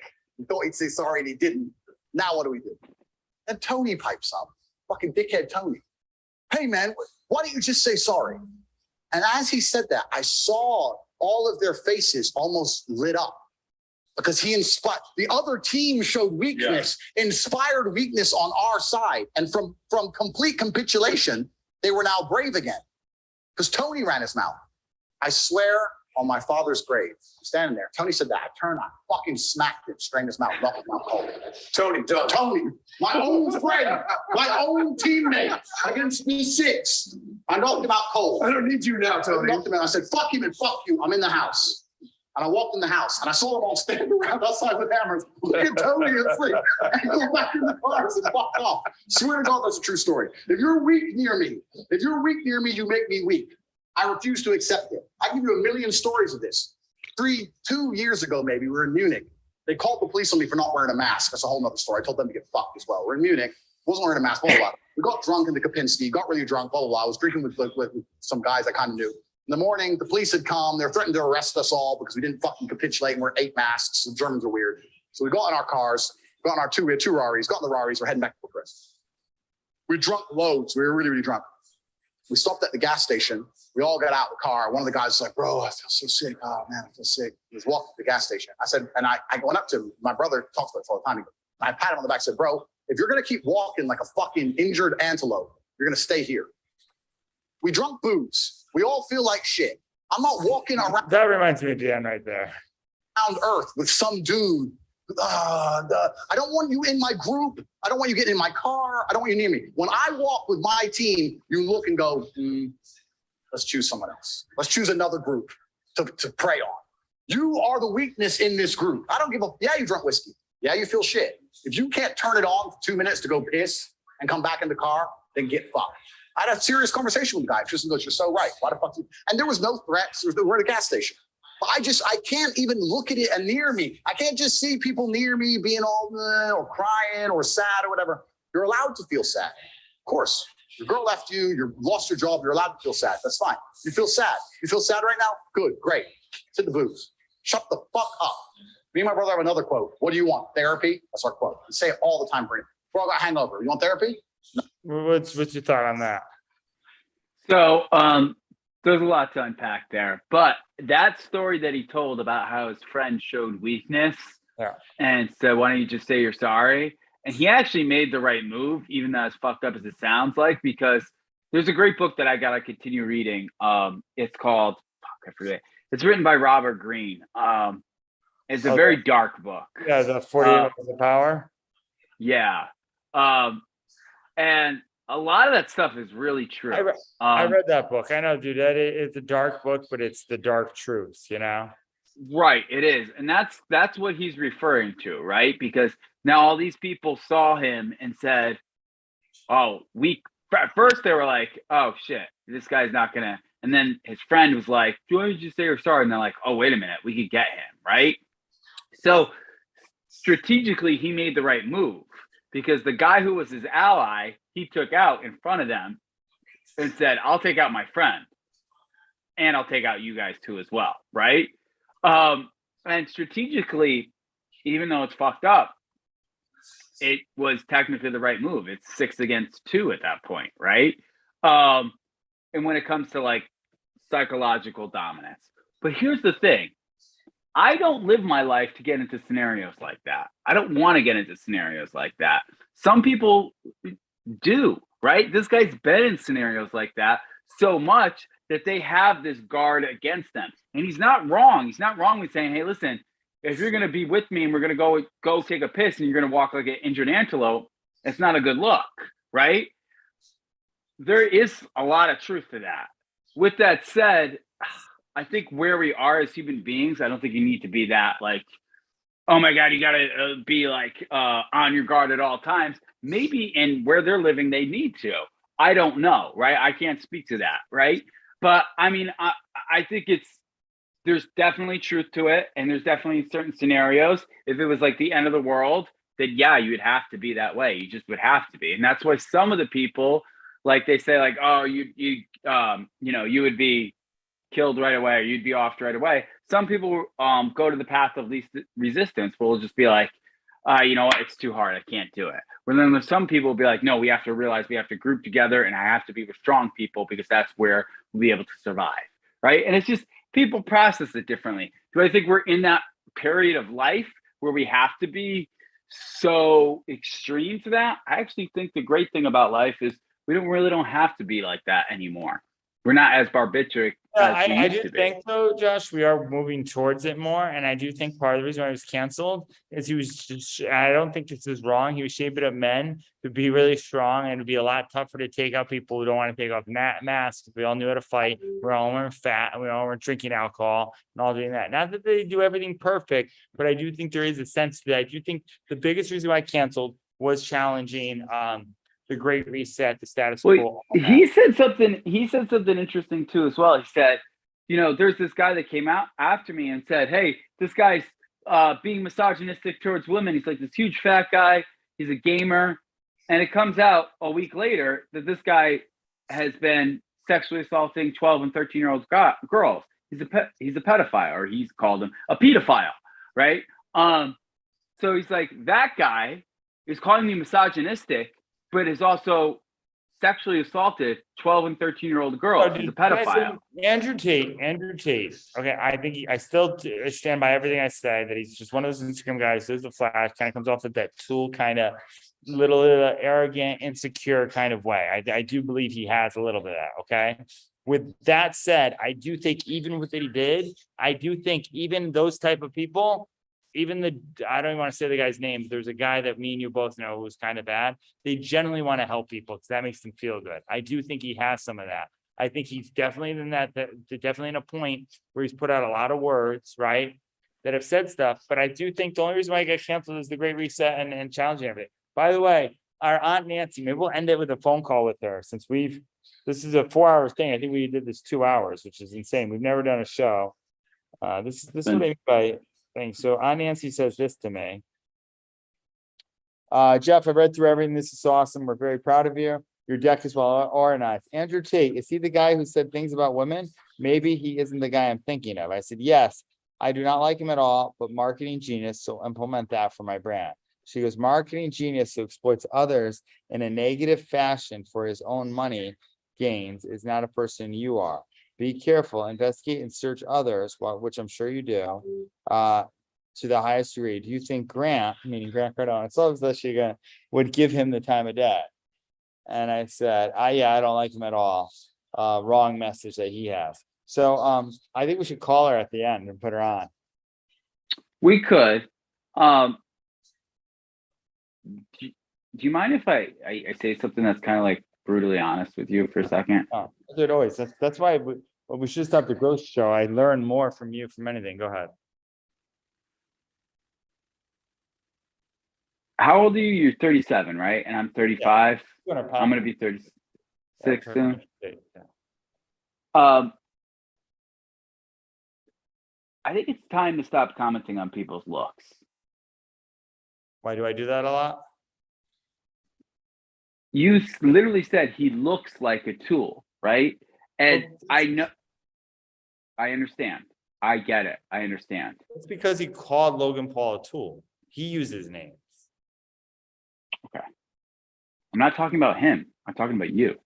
I know. I understand that. But he's the one, we're talking about him. Okay. And he's the one who really put out names on people and calls people names all the time, you know? Then what's the difference?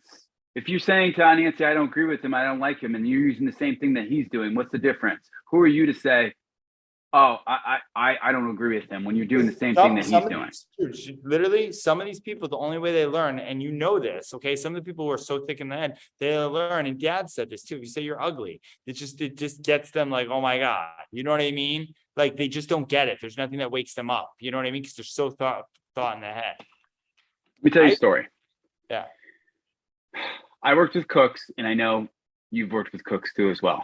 I saw other cooks become negative, mean, upset people, and they were influencing other people who were better. I had a cook come over and say, hey, you can't do this, you can't do that. And he came up and he yelled at me. He said, they're doing this, I'm not going to do this, I'm not going to do that because they're not doing this. And I said, how long have you worked here? And he said, 8 years. And I said, and you're letting people who've been here for 6 months influence your behavior? You're better than that. And he was like, he thought about it for a second. He was like, I'm just telling you, man, I don't want to do extra work. I said, you shouldn't have to, but you're letting weaker people pull you down. And you're doing the same thing that they're doing. That's the point I'm making with you.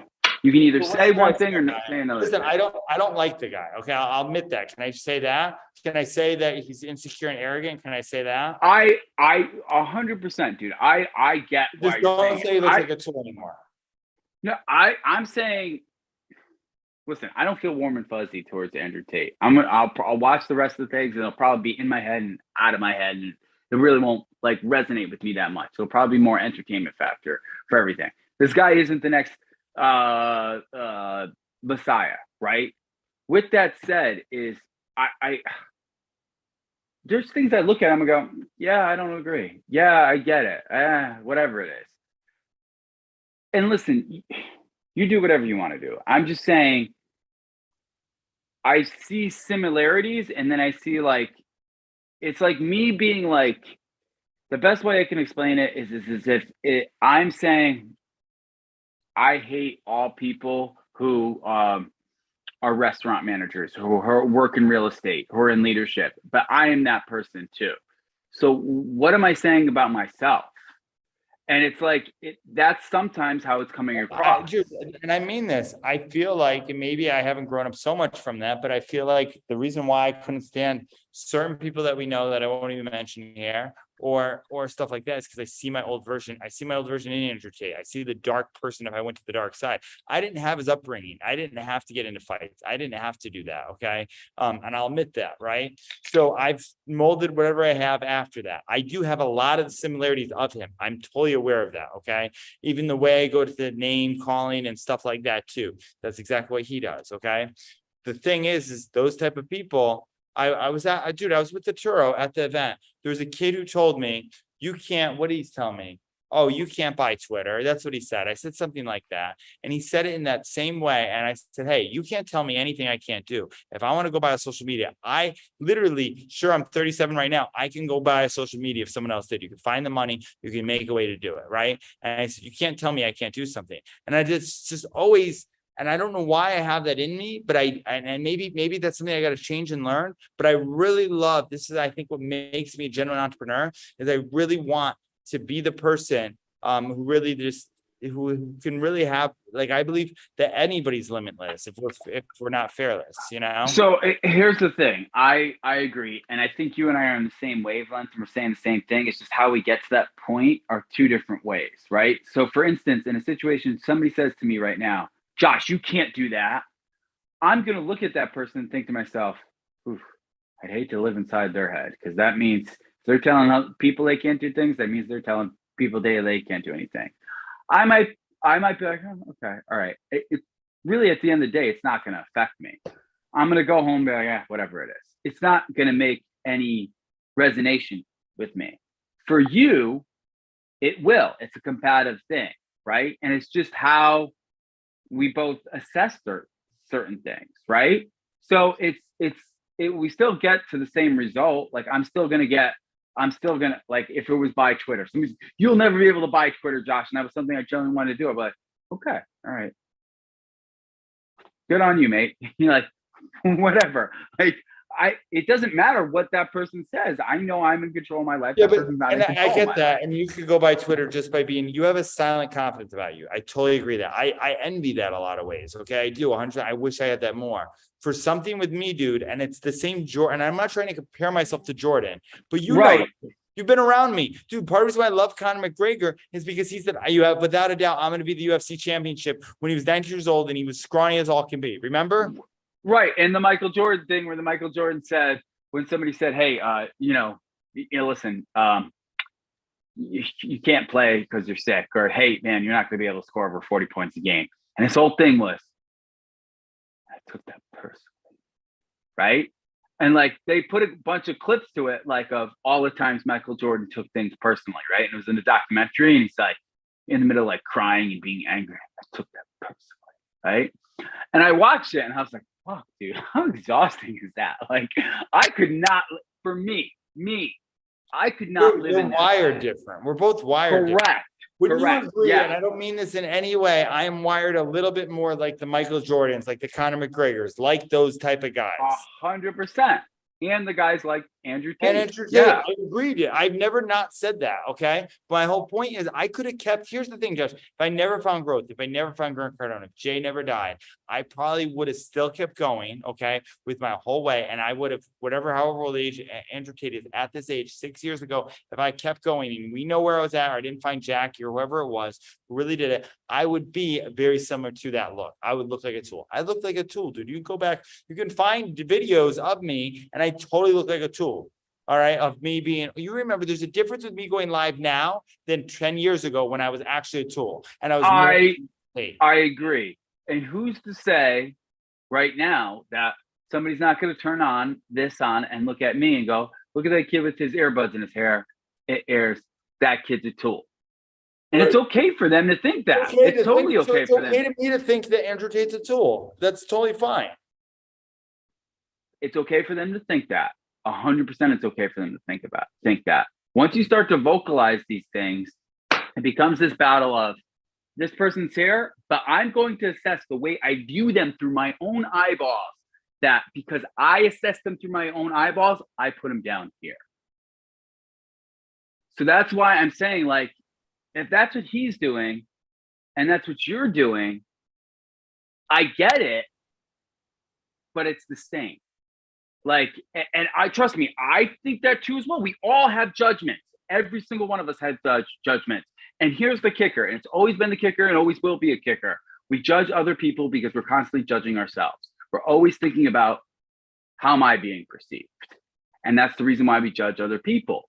And it's okay. I get it. It's what we do as human beings. There's a big point. There was a big point when Clubhouse was big and I was blowing up, and it was JT Fox and Grant and myself. And I was 100% judging all those three guys and how I stand up to these guys. And both of those guys, I don't know about JT, but didn't have the money that I have. Okay. I'm totally transparent about that. Okay. But I personally, and this is maybe me putting it up, was the impact was over income in a way. Like, we're not going to remember all the money we have. Maybe they'll build up a bigger legacy for their family than mine. But how I make people feel right then is more important than tearing anybody down, which is what one of the guys was doing. Okay. Another guy wasn't doing that way. And that's the reason why. Here's the thing. You play Andrew Tate out for the longest time. I do think, unless he changes and gets better, which maybe he can, maybe this is a whole thing, because I think he can improve, okay? The values and principles that he holds true, which a lot of them aren't wrong, okay? A lot of them aren't. There's some that are, but they aren't wrong. It's my thing. To him, they're not wrong, right? But I'm not saying that. But my whole point is, if it doesn't, I think if you stay with that guy, that type of leader, okay, where he's at, you will be taken down a certain point in that. Same thing with JT Fox. You stay with that guy, unless he changes, which they can change, you will be taking down a thing. Just certain things that I see on their character, I don't think. So I'm not afraid to call it out and say, he's a punk. He's a punk. Just saying, I don't think with that. Maybe I shouldn't use the word punk. Maybe I should use it more political in a certain way, as I'm in there and say, these are people I don't resent with their values and principles, but some people don't get that, or these are people that I don't want to align with for certain reasons. So we're having two different conversations. Are you okay? I'm talking with Jeff. We're live. Love you. We're having two different conversations. That was good to break the pattern a little bit. Right? That you know what's so funny is whenever I had intense conversations with some of my team members, what I would do is I'd always have a pen in my hand, and then I'd go like this, and then we'd all have to stop to go pick up the pen. It's just this human thing that we all do, and it always it cuts the tension. So if I ever know there's a tension conversation going on, like with somebody that I'm like, oh, we got to break this up, and we're in the same room, I'll hold a pen in my hand because I'm going to drop it at some point to cut the tension. I'm going to borrow that. It's good stuff. The point is like, I guess it's just, it's different. It just is different. Like, my belief is like, why, like, and Dad'll do this. He's a punk. He's whatever it is. And it's like, okay, like, all right. So, like, I don't need to feel the need. Like, there's some, there's really not too many people that really upset me anymore in life. Like, I used to get angry and about a bunch of stuff. I'm really not upset about anything in life, to be honest. People really don't upset me. I'm trying to think of like the last person that I really, really, really got upset at. Even though I have more like empathy, I understand where the person's coming from. It's like, I don't get to the point of where I let my emotions come over me where I'm like, this person's a punk, or this person's an asshole, or this person's whatever it is, right? Because I'm like, and I'm not saying I don't. Every once in a while, like, I get frustrated about something random, right? I'm just saying, like, if I'm exerting that much energy towards a person, what's the even reasoning for it? What do I gain out of it by calling that person a name, by judging that person? Significance. Right, but I'm gonna get my significting from other things. Trust me, 100%. I want to get a nice car. I want to get a nice whatever it is. You almost get significance by not letting into your emotions, by not calling stuff that is, by reserving your own opinions. In a sense, I know what you're saying. In this scenario, I don't even want to deal with it. Like, I look at it as like a cloud of stress, and I'm just like, fuck that. I'm like, I don't even want to jump into that, because it's like, that's not paying, like. And I see what you're saying, like, in this scenario, like, I'm gaining significance for this. I'm just saying, like, to me, watching this whole scenario, it's like, and I get it. Listen, there's something called the psychology of commitment, which is so powerful, which is if I make a statement in the past, and then I found out that I might not be 100% accurate, I'm still going to hold true to my guns, right? We watched it happen with the vaccines, right? everybody's going to take the vaccine and it's the best. And I'm going to get the booster and whatever it is. And now the data's coming out. So they were, at best, like kind of like a flu shot. Right. So I get that. So even if, let's say, this whole thing happened with Andrew Tate and he came out and was the best guy ever and he came out, it's still, and you're way bigger than this, but it's still hard because of the psychology of commitment of saying, I don't like the guy already. I don't agree with him. I don't do whatever it is. It would still be hard to come across and say, you know what? He actually might not be all that bad, right? It might be something if he was that way. I'm not saying that's how he came across. I'm saying in that scenario. I've said that. Listen, I've said that. Even this interview, with the little bit I've seen of it, has made him seem. Patrick David put him in a better light. I believe he asked questions that were good. I think it was a very good interview for Tate in this thing. Okay, I've totally said that. I think it was a fair interview because he's been banned so much. Right? And I'm all for it. Like all that. Like now after that, I'd have Andrew Tate on after seeing it and after like hearing his side of it, because I'm like, oh, okay, I get the whole deal. You know what I mean? But that doesn't stop me from like, and maybe I shouldn't speak what's on my mind as much, which I'm learning about, right? But literally, like JT Fox was kind of a punk, dude. Like at the end of the day, I think that he was a punk to a lot of different people, and I don't think it was right. Okay, 100%. I agree. I didn't like that guy. And you would say, the way he communicates stuff is just sometimes it comes off, and maybe I won't use the word tool. It comes off not in the right manner. It comes off just to poke at people that I don't think is the most fair way to put it. And maybe that's more of a politically correct way to say it. Maybe that's how I should have worded it. But I'm not, Jeff. I'm not saying like it needs to be worded in any special way. I'm just saying is what you're accusing this guy of is what you are saying to him. Because listen, and I get that. Okay, I get it. Okay, I understand. And the reason why is because he's doing this. Like, this is it. Like, nobody's calling him out on it, like on that part of it. You know what I mean? We're all sitting back because here's the thing. They come off so strong. No, I'm serious. Same thing with Trump, dude. Same thing with Trump. When Trump says all stuff, the people who love Trump and everything, Trump was an idiot about a lot of things he's done. Okay. Like 100%, like just an idiot, things he said, making fun of stuff, just not really good. Like funny. Yes. Wrong. 100%. Same thing with Andrew Tate. Funny, but wrong. Like at the end of the day, like I'm going to stand on that. And it's not even just the commitment of that. It's just, that's how I feel. I just don't think you can influence, like, yes, he does some good for kids. Yes. But I think there's a better way, in my opinion, to influence people than doing it the bully tactic, which is what I think they all have, and that's, I think, what you got to be really careful of. I agree, dude. I'm not disagreeing with you on this.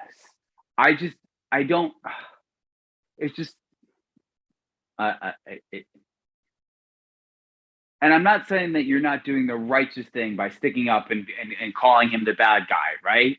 Like, I get that. Like, I get by you saying, listen, I'm not. I just said he came off of like a tool. This is what I've said many different times. He came off a tool, and I don't like him. Okay, I don't have to like him. That dude, and this has been ever since I've been a lot like the. Why did he come across the tool?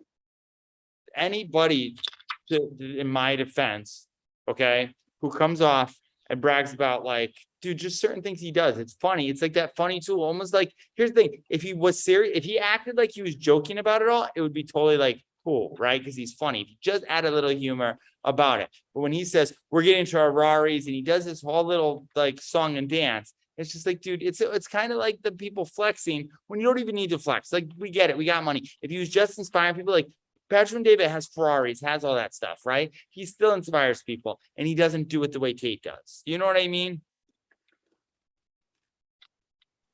So that's why he's the tool?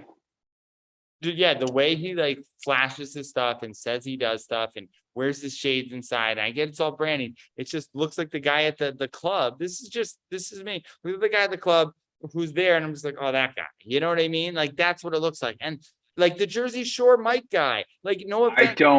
I do not disagree with you, Jeff. I don't disagree with you. So why are you giving me such a hard time? Because what you're doing is you're doing the same thing that he's doing.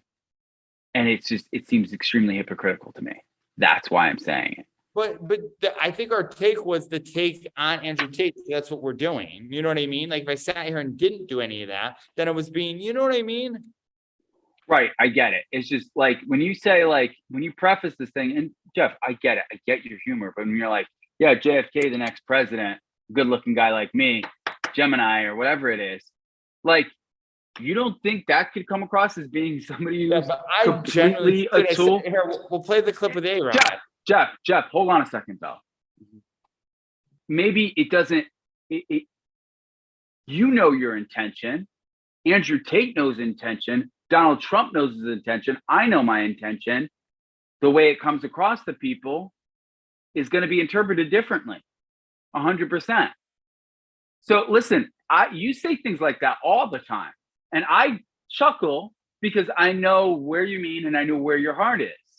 But if I saw you, this is what I was saying before. If I saw you for a little bit of clips and I did not know you and I did not know who you are, maybe my experience would be skewed because I would think he's just one of those guys who's comparing himself to presidents. He's going to say he's the next president. He's going to do whatever it is, right? I could look at it that way. The only reason why I'm bringing this up is like the things that you're criticizing this guy of are the things that you're doing too as well. I don't like, yeah, not really. Cause I'm not flashing around in Bugattis. I'm not doing all that stuff going forward. You know what I mean? I'm not talking down to people. So is it about his Bugattis? Is it about his materialistic things, or is it about the way that he approaches things? Dude, yeah, I'm just being like, here's the thing. I don't know why, like, I just said this. If he came off and he joked about it and said it in a joking way, but like I did about JFK being president, or me and A-Rod both be good looking guys and everything, he'd come off a lot more likable. Okay. Probably still get canceled because of everything. He would. And I think he's just at the point of your higher human development. There's insecure believes I don't need to grow. There's arrogant believing I don't need to grow. That's where I believe he's really at more of that. Then there's confident believing, oh, I'm growing daily, right? And you know this thing. So I think he's really stuck at that point there. I don't think I think he really has, at least that's what I see. There's certain points where he's confident. There's certain points where he's helping young kids. He becomes a leader. I think we all fluctuate on all that stuff. So I'm not saying that he hasn't done that. And I don't know, I've seen it. I went through, dude, I know you said I only watched 10 hours. I went through his whole Hustle University. I watched his meetup in Miami. I watched all that he did to figure out the marketing genius of how he takes kids on shooting range. He trains them to shoot on guns. Like it's all like skills that I could see why they canceled him, because he's shaping up people that could, in America, if they're any, they could take over the government. You know what I mean? They don't want that. So like, personally, I totally get that. The mouthpiece for him. Okay. It's like Colin Kaepernick taking a knee, right? I personally, and I'll get in trouble for this. I personally think if you're praying in front of a flag when the country isn't doing what you're doing, I don't think there's anything wrong with that. Okay. 100%. But when you have Colin Kaepernick, who looks like a tool to me, I know maybe I shouldn't call him a tool either, but he looks like a tool. He's a backup quarterback. He's wearing socks as pig, and he takes the knee. It just looks worse. Okay. If Tim Tebow took a knee and said, we're praying for the country because where the country's at right now, he'd be a hero because he doesn't look like a tool. You know what I mean? So this is about judging people based on how they look. And what they say, like, and maybe, listen, like Tim Tebow, the way he comes off, and you know this, he comes off he's built up a whole cult-like following and coming off totally Mother Teresa-esque, okay? Very, this is that, we're going to sell sex trafficking, all that, okay? That's my whole point. I would rather be more like that, okay, and be around people like that, or Andrew Tate, than the people are just showing off stuff and it becomes from a point of insecurity. When you have to like brag about what you got, okay, instead of just be confident in what you got, that's a huge insecurity, okay? It really is. Like when you have to brag about, oh, I'm making this much money. Oh, I have these Ferraris. Oh, I have this. It's a huge insecurity you have deep inside. Which way you want to say it, I know it because I used to do it. Okay. And sometimes I still will, like, oh my God, here, look, I have this penthouse here now. Look, I'm doing good. Right. I get it. Right. So I'm not saying like I don't use some of it. Right. I just did a video about this 3 ways that we all clout chase. We all put people in a certain, every single person does it. Every person puts themselves in stuff. There's just a certain way you can do it where you're just not going to come off looking like a total jerk. And I think Tim Tebow's done it. I don't think Andrew Tate has. I think that's why Tim Tebow's still on social media. I don't think that's why Andrew Tate is. I think it's more than that. I don't think he just got banned by a tool. There's a lot of tools. Right. So you also understand that like even Tim Tebow was hated because of how he was, right? Because people viewed him. I'm not saying people aren't going to hate you. Listen, people are going to hate you no matter how famous you get. Freaking LeBron James or Ben and J-Lo or whoever you want to talk about. They all got, anybody who gets really a lot of publicity or gets out there is going to get hated eventually, right? The more your videos go viral, you're going to get hated. You can't worry about that. Okay. You got to be confident in yourself and put out exactly what it is, and believe in exactly what your mission is and what you're going to do in life. So this is it. This is it. The end of this discussion is this. So who do you want to be? And you're being an entrepreneur, and I'm going to give you one or two choices, and you're going to pick like the choice that I didn't say. Who do you want to be? Do you want to be the person who's focused on their mission, is focused completely on moving forward, inspiring other people or helping people? Or are you going to get distracted by other people and call this person a tool, call this person a jerk, and inflate yourself? Who do you want to be? Yeah, but Josh, we just put Andrew Tate on here. I get that. Okay. I really don't make a habit of doing this much, but when I see something, okay, here's the thing. 100%. I want to be the person who inspires. But when I see someone doing something that I don't think is right, I'm not afraid to call it out. Like, I don't see that. Like, that's like, you should call stuff. And I don't think that's like a bad thing either. Okay. Maybe I shouldn't use the name tool. I should have been more politically correct. Maybe that was a cheap way to say it. But I do think. Listen, I don't. Here's the thing, Jeff. I don't care about being politically correct. If you want to call him an asshole, call him an asshole. Well, he has a little bit of that to him too. 100%. It's just. I just don't like guys like that. Like, I don't think like, I'm serious, Josh. Like, those guys, whether they're bullies, okay? I don't think, and this is what I said about Trump too. I get it, dude. Jake Paul's the same exact way. I get it. Trust me. Jake Paul does things, and I'm like, dude. Which is why, if you listen to the thing, he says he has respect for Jake Paul, because bullies respect different bullies in their own different way.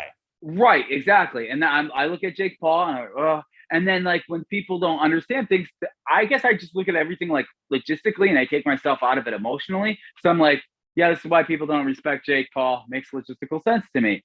Not that he's going for it, whatever it is. He's got a tall order, right? I get it. I think that's why with me, like, when it comes to a scenario of like, hey, let's we don't like this guy, right?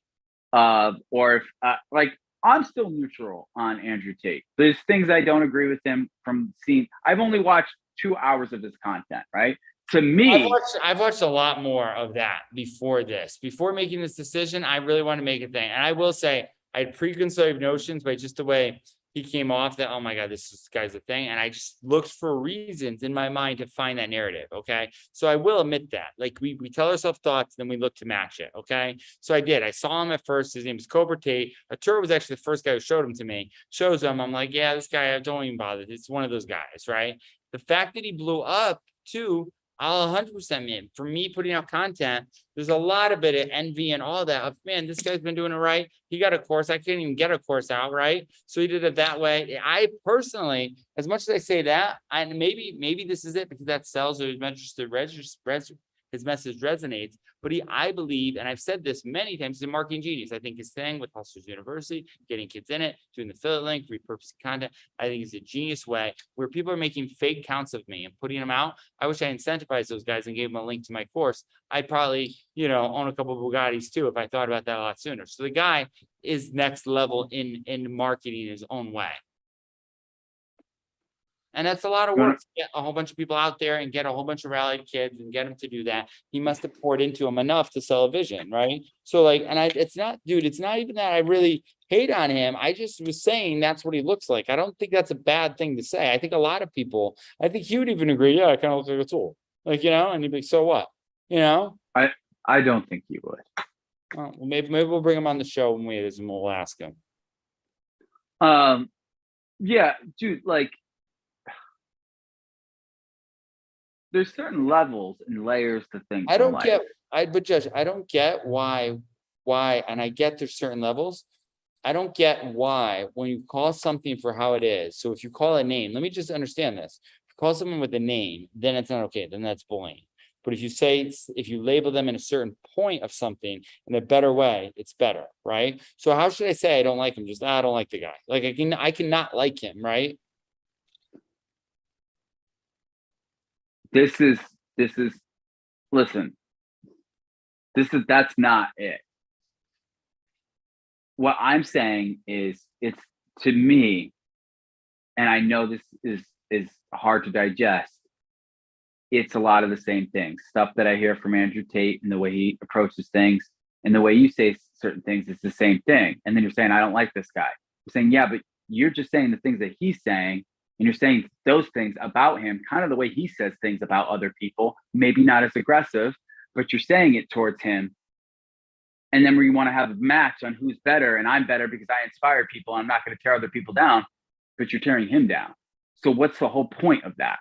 Like, this is the point. You're asking me a question. When there's a bully out there, okay, when there's a bully out there and they're tearing people down, the only way they listen is if you, and I mean this, okay, I've seen this many different times. If you don't call them at it and you don't match them at their game, they'll walk all over you. JT Fox walked all over me many different times by me not doing it, by me trying to inspire people. And it made everybody rally against me, rally for me, or talk and say I'm weak. Okay. You can say whatever you want. Like, but my whole point in saying that's the point of it, okay? That if I don't do that, then those people wind up winning. But this is different. Like, this is like, this guy's never done anything personally to you, but you're calling this guy out to a fight and say, I'd fight him for free, right? And I get it, it's marketing, but he just did that to Logan Paul. So now you're doing it to him, and then you're saying, yeah, but I don't like this guy. And it's like, to me, it's like the same behavior. It's like, I'm not like, it's hard. It's hard for me. Look at me. Like, I'm looking at Tate. So here's the thing. I'll take the whole take of forget everything. Dude, the first thing I was going to do was not acknowledge him at all, because I had these feelings and I thought they weren't right. And I told it to June, my editor, hey, let's not even entertain the Tate thing. And as it kept getting bigger, it had to be something to be addressed. Like, I don't know if we brought it up. I was bringing up Jake Paul when we were talking UFC. And you're like, yeah, let's not bring that up. And then they just become more relevant because of marketing, right? He became extremely relevant because he got canceled, right? I think he's even more relevant. People didn't know, I think canceling got him more popular, you know? So I think they did it. Now he's on Rumble and all that stuff. So my whole point in saying this is, I don't even. Yeah, I think we gotta wrap this up. I think it's good for views though. Yeah, we should probably get June to cut up some of the clips in there. But at the end of the day, so going forward with everybody else, I literally was going to take the high road and not even talk about him, because my feelings and my emotions, okay? And I'll admit, me and you both know this. I'm an entrepreneur. I'm a lot more emotional, and I keep my emotion checks than logical, okay? Logically, it doesn't matter. Logically, I shouldn't fight him. Logically, I'd probably lose to him. Emotionally, I want to fight him. Emotionally, I don't like him. Emotionally, I would like the significance of actually having a shot to get sponsorships and actually have a shot to beat him. Emotionally, right? That gives me like a big high, right? Yeah, I mean, I don't like, I get it. Trust me, I get it. But like, why be emotionally invested into people you don't even want in your life? Because Josh, and I get this, well, he's either way, we did a whole pot. We did the longest show ever about him, okay? So he got in our life whether we want to or not. I would argue this whole past hour has not even been about him.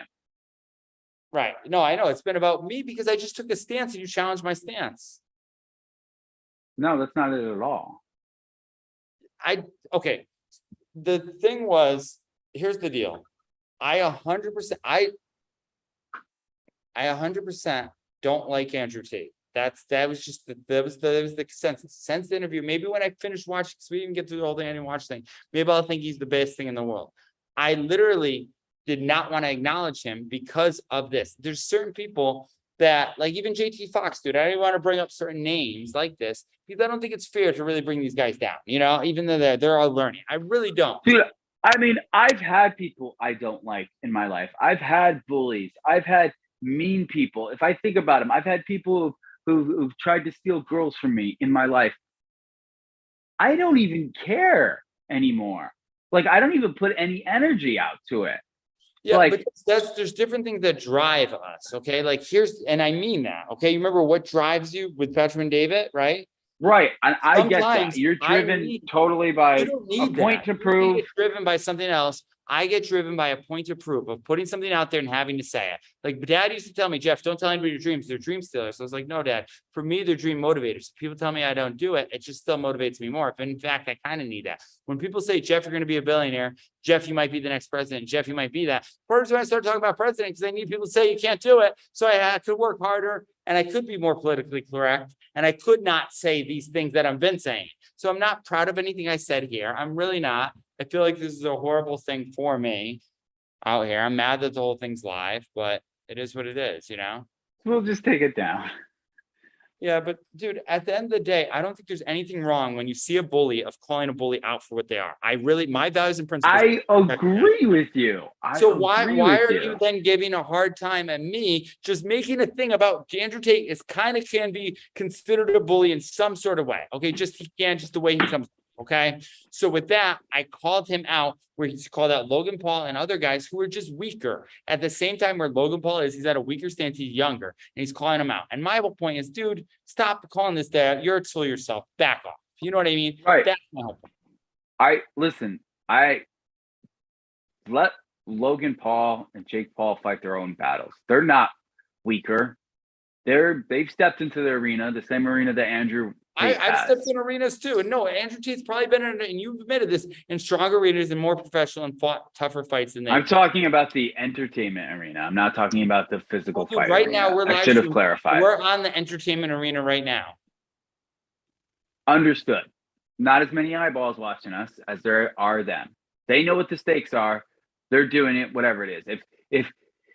If they didn't understand it, Jake Paul and Logan Paul wouldn't bring them up and talk smack about them, right? They know they're going to get into some hot water about it. I don't even think like Tate's bullying them. I think it's them just doing the same behavior to themselves, like Jake Paul doing it and Logan Paul doing it.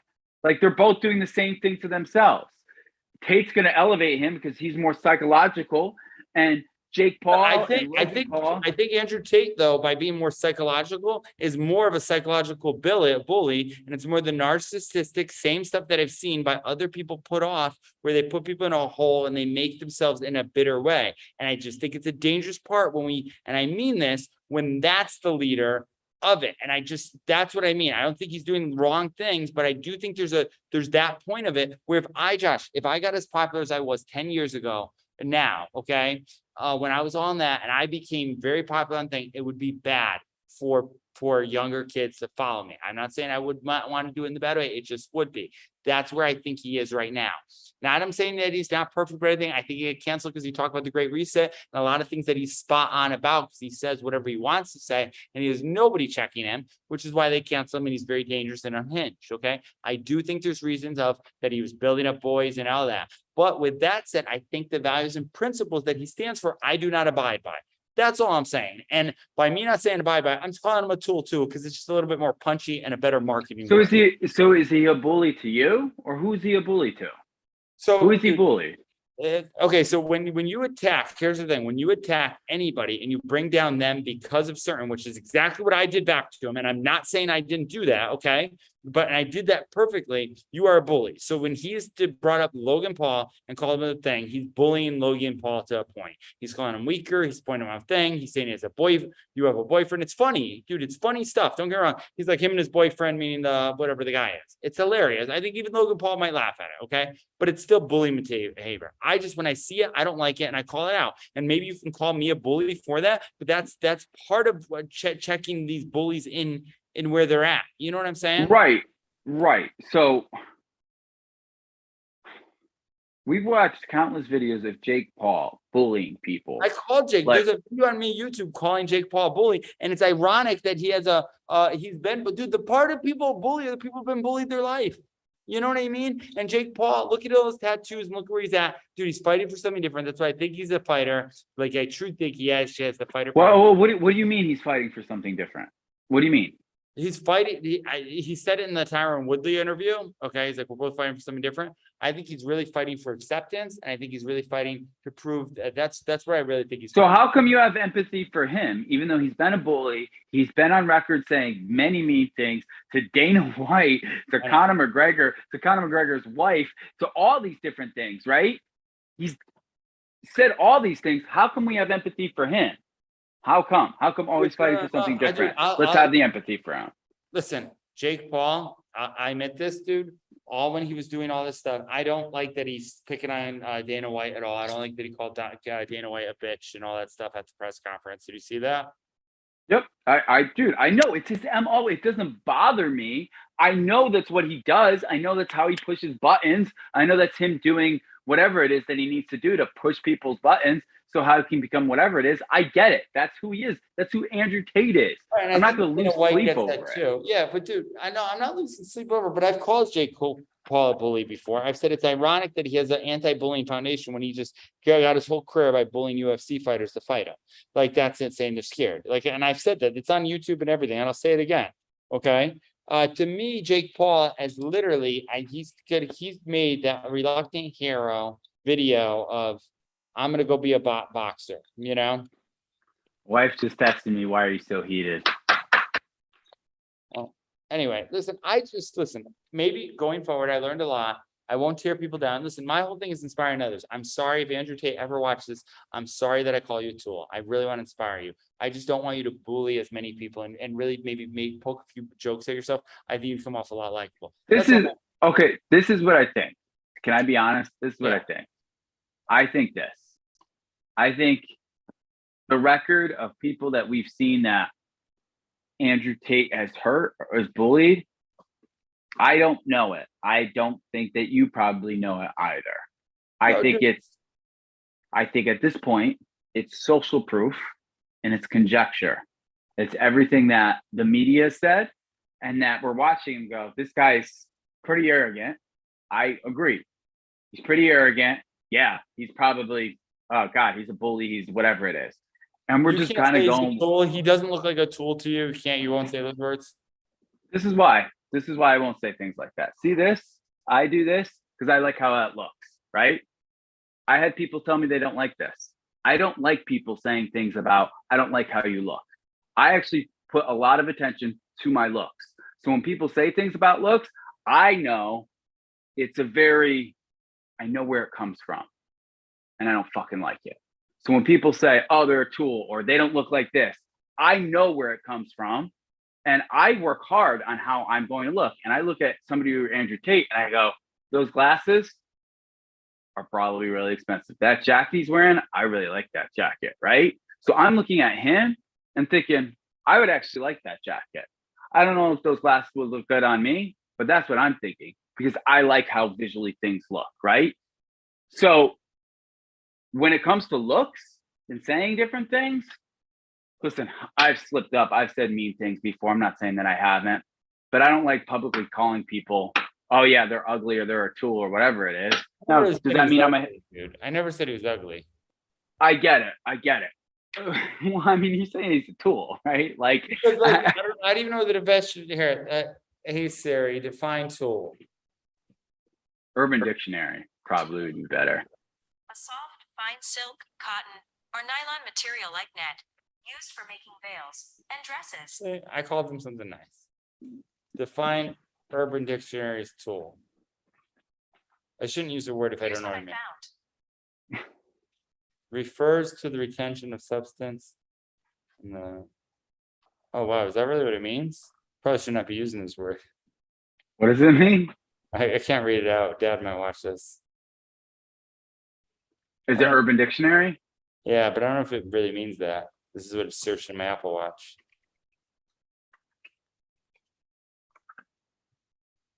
Yeah, anyway, I don't want to look that up. All right, let's end it. Well, then he's not a tool. All right, Andrew Tate is not a tool. He's just a little bit arrogant. What do you know? All that for nothing.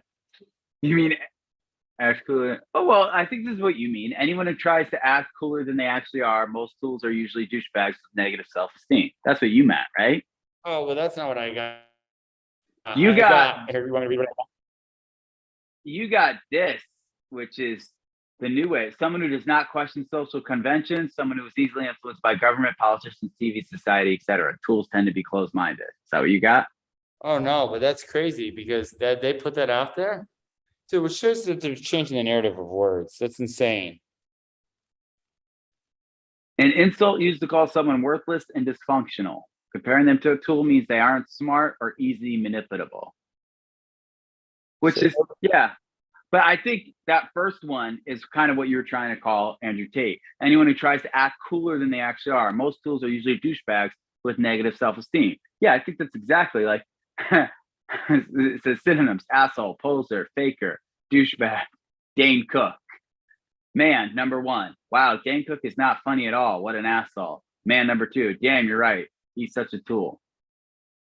Gotcha. Yeah, I like Dane Cook. But anyway. But dude, a lot of people think Dane Cook is a tool. They Right, did for a long time. And I'm sure a lot of people think Andrew Tate's a tool too. I don't think I'm the only one. And it doesn't kill, it shouldn't kill his opinion that I think that or other people think that. I just used a very cavalier word to be very expressive about how he's coming off to me. That was it. It's very cavalier. And I think I'm spot on with that. The Urban Dictionary says substance in the anal or the vaginal passages, all through them, sometimes used in reflection to conceal illegal substances. My phone really says this on the Apple Watch, bro. So All right. that's what I meant. I didn't know. Yeah, but the whole thing wasn't the point. I don't even think you understood the point of what I was trying to just say. don't call somebody names, because then you No, sound, that wasn't it at all. so what was it? It was the things that he's doing, you're doing, and now you're elevating yourself above him. Yeah, okay, let me ask you this, and you can be all honest on this. Who do you think has a better intention?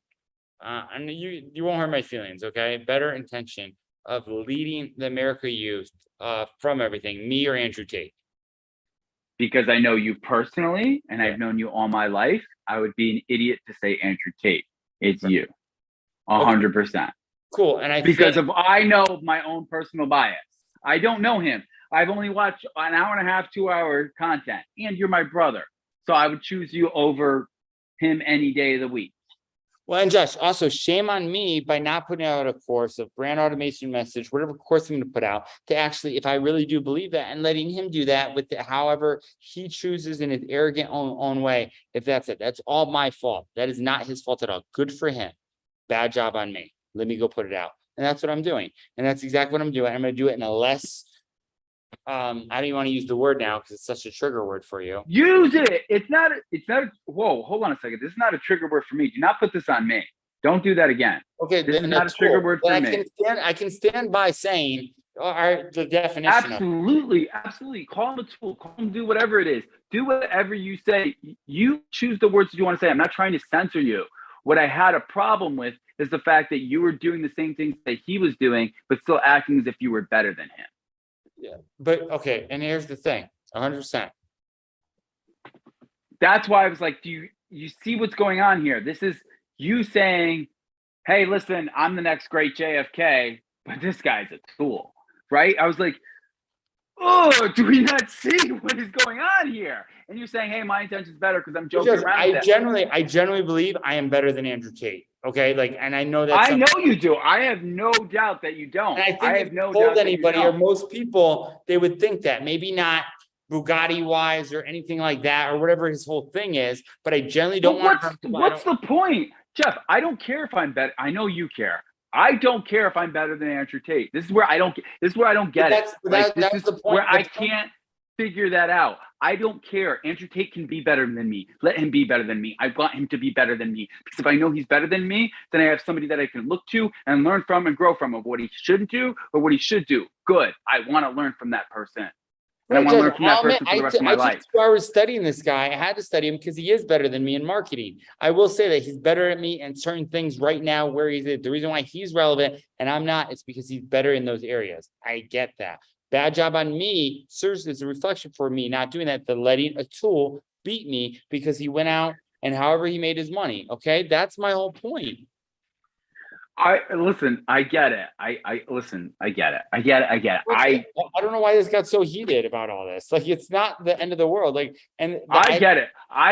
Here's the thing. I get 100% why it got heated. I understand where you're coming from. I understand where I'm coming from. I understand why you feel the way you feel and why I feel the way I feel. I don't think you're wrong and I don't think I'm wrong. I think there are things that needed to be addressed. And I think if we look at this a couple of years later, I'll probably watch this and go, Josh, you probably didn't need to bring all that up. And I think you would have looked at that and look at it and go, shit, I don't want to admit it, but he's got a point. Right. And I think I'll admit it right now, Josh, I'll admit it right now. You have a point. Okay. I 100% admit it. I wish if we went back, I didn't call him a tool. I really wish I didn't call him a tool because it is playing at his games. It was very hypocritical to do. Okay. I understand that. Okay. But I do think, I believe, well, by things I've seen, by stuff, that he does have bully tendencies. I don't believe I'm as a bully. I understand I'm bullying him by saying that, but I believe he does have those tendencies. So when I see a bully, just like I've called Jake Paul, just like I've called JT Fox, just like I called these guys who have bully tendencies, okay, I'm going And continue to do it. Jeff, continue to do it. I agree with you. I don't think it's a bad thing to do. I think if nobody does it, people are scared. I think you have to. Trust me, I've done it before. Which is why I said I'd get in the ring with him. Josh, literally, he would probably beat my ass. I don't think that, but there's something of having the courage to me in my thing of actually going out there. So much to say, and he said this. This is one thing I think Andrew Tate said that I actually agree with. He said the one thing that I like about Logan Paul and Jake Paul is that they had, if we have a disagreement, let's put up our dukes and fight it out. And he goes, that used to be the old school way that people used to do stuff all the time, and they used to clear things. They did it in Boys Town, the thing we watched with Mickey thing, right? And we've kind of lost all that. And at least, if anything, Jake Paul, they get in a fight, they get people in the ring, and they fight it out, right? And his whole point was, that's the one thing they did well. Those guys, they actually did that well because it brings out the character in it, right? And I do think, with all considered, all this machismo and arrogance too, there is something that if you're going to put something out, you want to back it up either with your money or your fist. Like that's like a guy thing. I don't know where it is, maybe not a thing, but there is something to that. Even women, when they want you to fight for you, like you're going to fight for me. I remember Jay saying I have to knock someone out to keep a woman with me, and he never did it for Chantel. And he was very sad. My whole point is, listen, I'm not a fighter. Okay. Trust me, you can go watch the last fight. Definitely not a fighter. Okay. Do I want to be a fighter? Yeah, kind of. I actually want to do a better job than that. I wouldn't mind doing it. Do I think Andrew Tate's my next great opponent? I should. No, it's probably a better job for him. He'll probably really 100% hurt me. But am I scared enough to say that? No, yeah, dude, I've said crazy stuff my whole life, and I've always done something. I said, I was scared to death to be a lifeguard, became a lifeguard. I was scared to death to go play quarterback when I never played quarterback, and I did that. You know what I mean? So see, here, can I already say something to you right now? So this is so much easier to digest right now. Shimmick just said everything good. Haven't heard from you.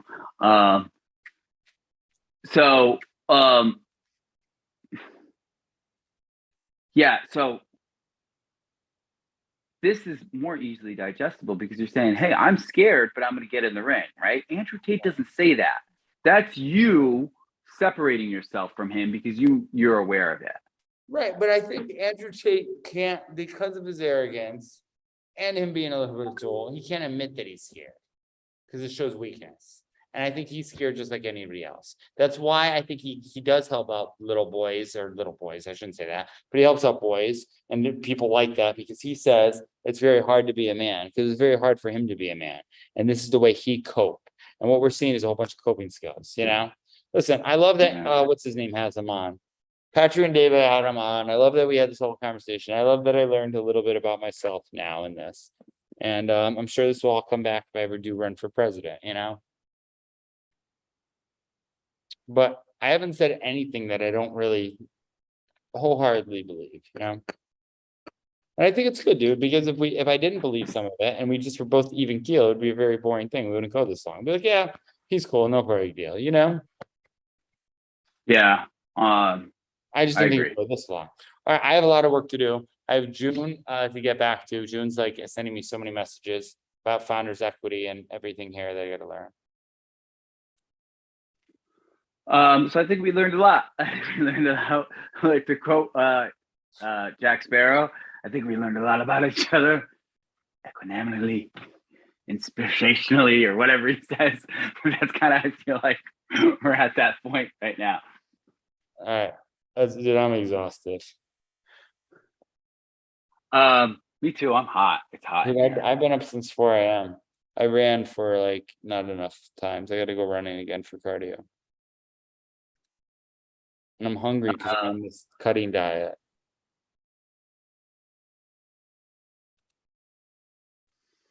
All right. Listen, I love you. Be great. You want to say anything else? I forgot we're still. I'm gonna pray at the end. Okay. Yeah, let's pray. All right, dear Father, Lord, I'm here, Lord. Live, the longest live ever, Lord, on live thing, Lord. Hopefully they don't ban us for praying, Lord. Lord, I pray, Lord, that whatever I have in me, Lord, that has this all fighting thing, Lord, I just lose it, Lord. That I could just be more calm with my emotions and not really, I really could care less if anything's going to a point. I always want to stand up for what's right, Lord. So let me discern what's right and wrong, and give me King Solomon's wisdom as I go ahead and learn to become a better leader. And I definitely have to keep my emotions in check. And I do a lot of this for entertainment and say I want to fight people, but Lord, I really just want to build the most successful business that can help people going forward. Lord, I hold up June, I hold up everybody, I hold up all the people who are our clients, Lord, that they have the best success, and Josh, Lord, and I help you keep us wisdom and Arturo in his webinar, Lord, that he finishes it tomorrow morning, has successes. He's actually at a boxing thing right now. I pray so in Jesus' name, amen. Amen. Dude, part of the reason why I didn't go to the boxing thing that he goes to, dude, it's freaking one of the it's called Boxer out here in Miami. There's all professional boxers, dude, for their world. It's not like a cardio boxing. They have women, like good-looking women, dude, who are literally outboxing Arturo. Arturo's like, I see this girl, she's all girly. And Arturo explains it, where she's like, boom, boom, boom. And they have, as soon as you touch their shoulder or you hit them, you have to go do a push-up and like a sprint, right? So it's literally sparring matches with other people who don't know really how to spar, and we don't know how to spar. I went to one for free, and you pay $80 a month. Dude, it's literally, I wish I had that training. I probably would have been better in shape for my 9-day fight I took on 9 days notice. By the way, for taking a fight on 9 days notice, I'm surprised I actually lasted as long as I did. And took Dude, you did great, man. Like Christy and I fighting near the Christy end. and I wish one of the cool things that you never really hear in life is when you hear your family members brag about you when you're not there. And a lot of times we're never privy to those conversations, right?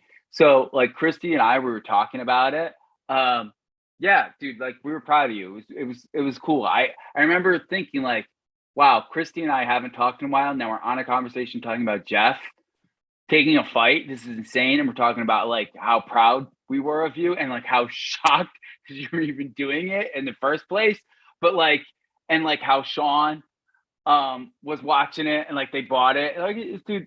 By the way, UFC boxing still doesn't give me the fight for it. Chances are I could probably take an easier fight against Micah Shabi this 8th if I really want to. It would be an easier fight. Part of me wants to take it, but I have prior commitments, so I'm not going. I probably will take another fight in January though. One more fight. I'm not going to let that last. Because here's the thing, Josh. As much as I did it, and I just want to do it because it got me in shape and got me like really focused on something. I just needed some support. By the way, I wish we picked the 3-on-3 basketball tournament instead of fight, because that's really damaging to your brain. And I think that's why Jake Paul couldn't. And I got to learn to move my head because I got hit too many times.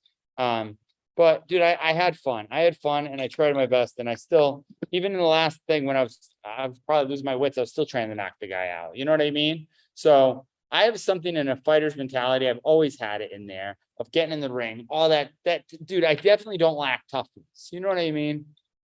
No, 100% you don't. You are way tougher than me when it comes to certain things.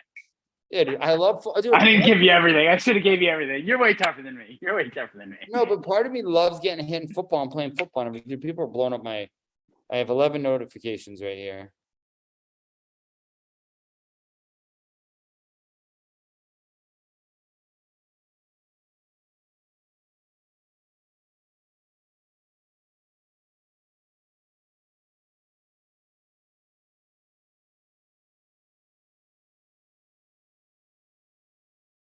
All right.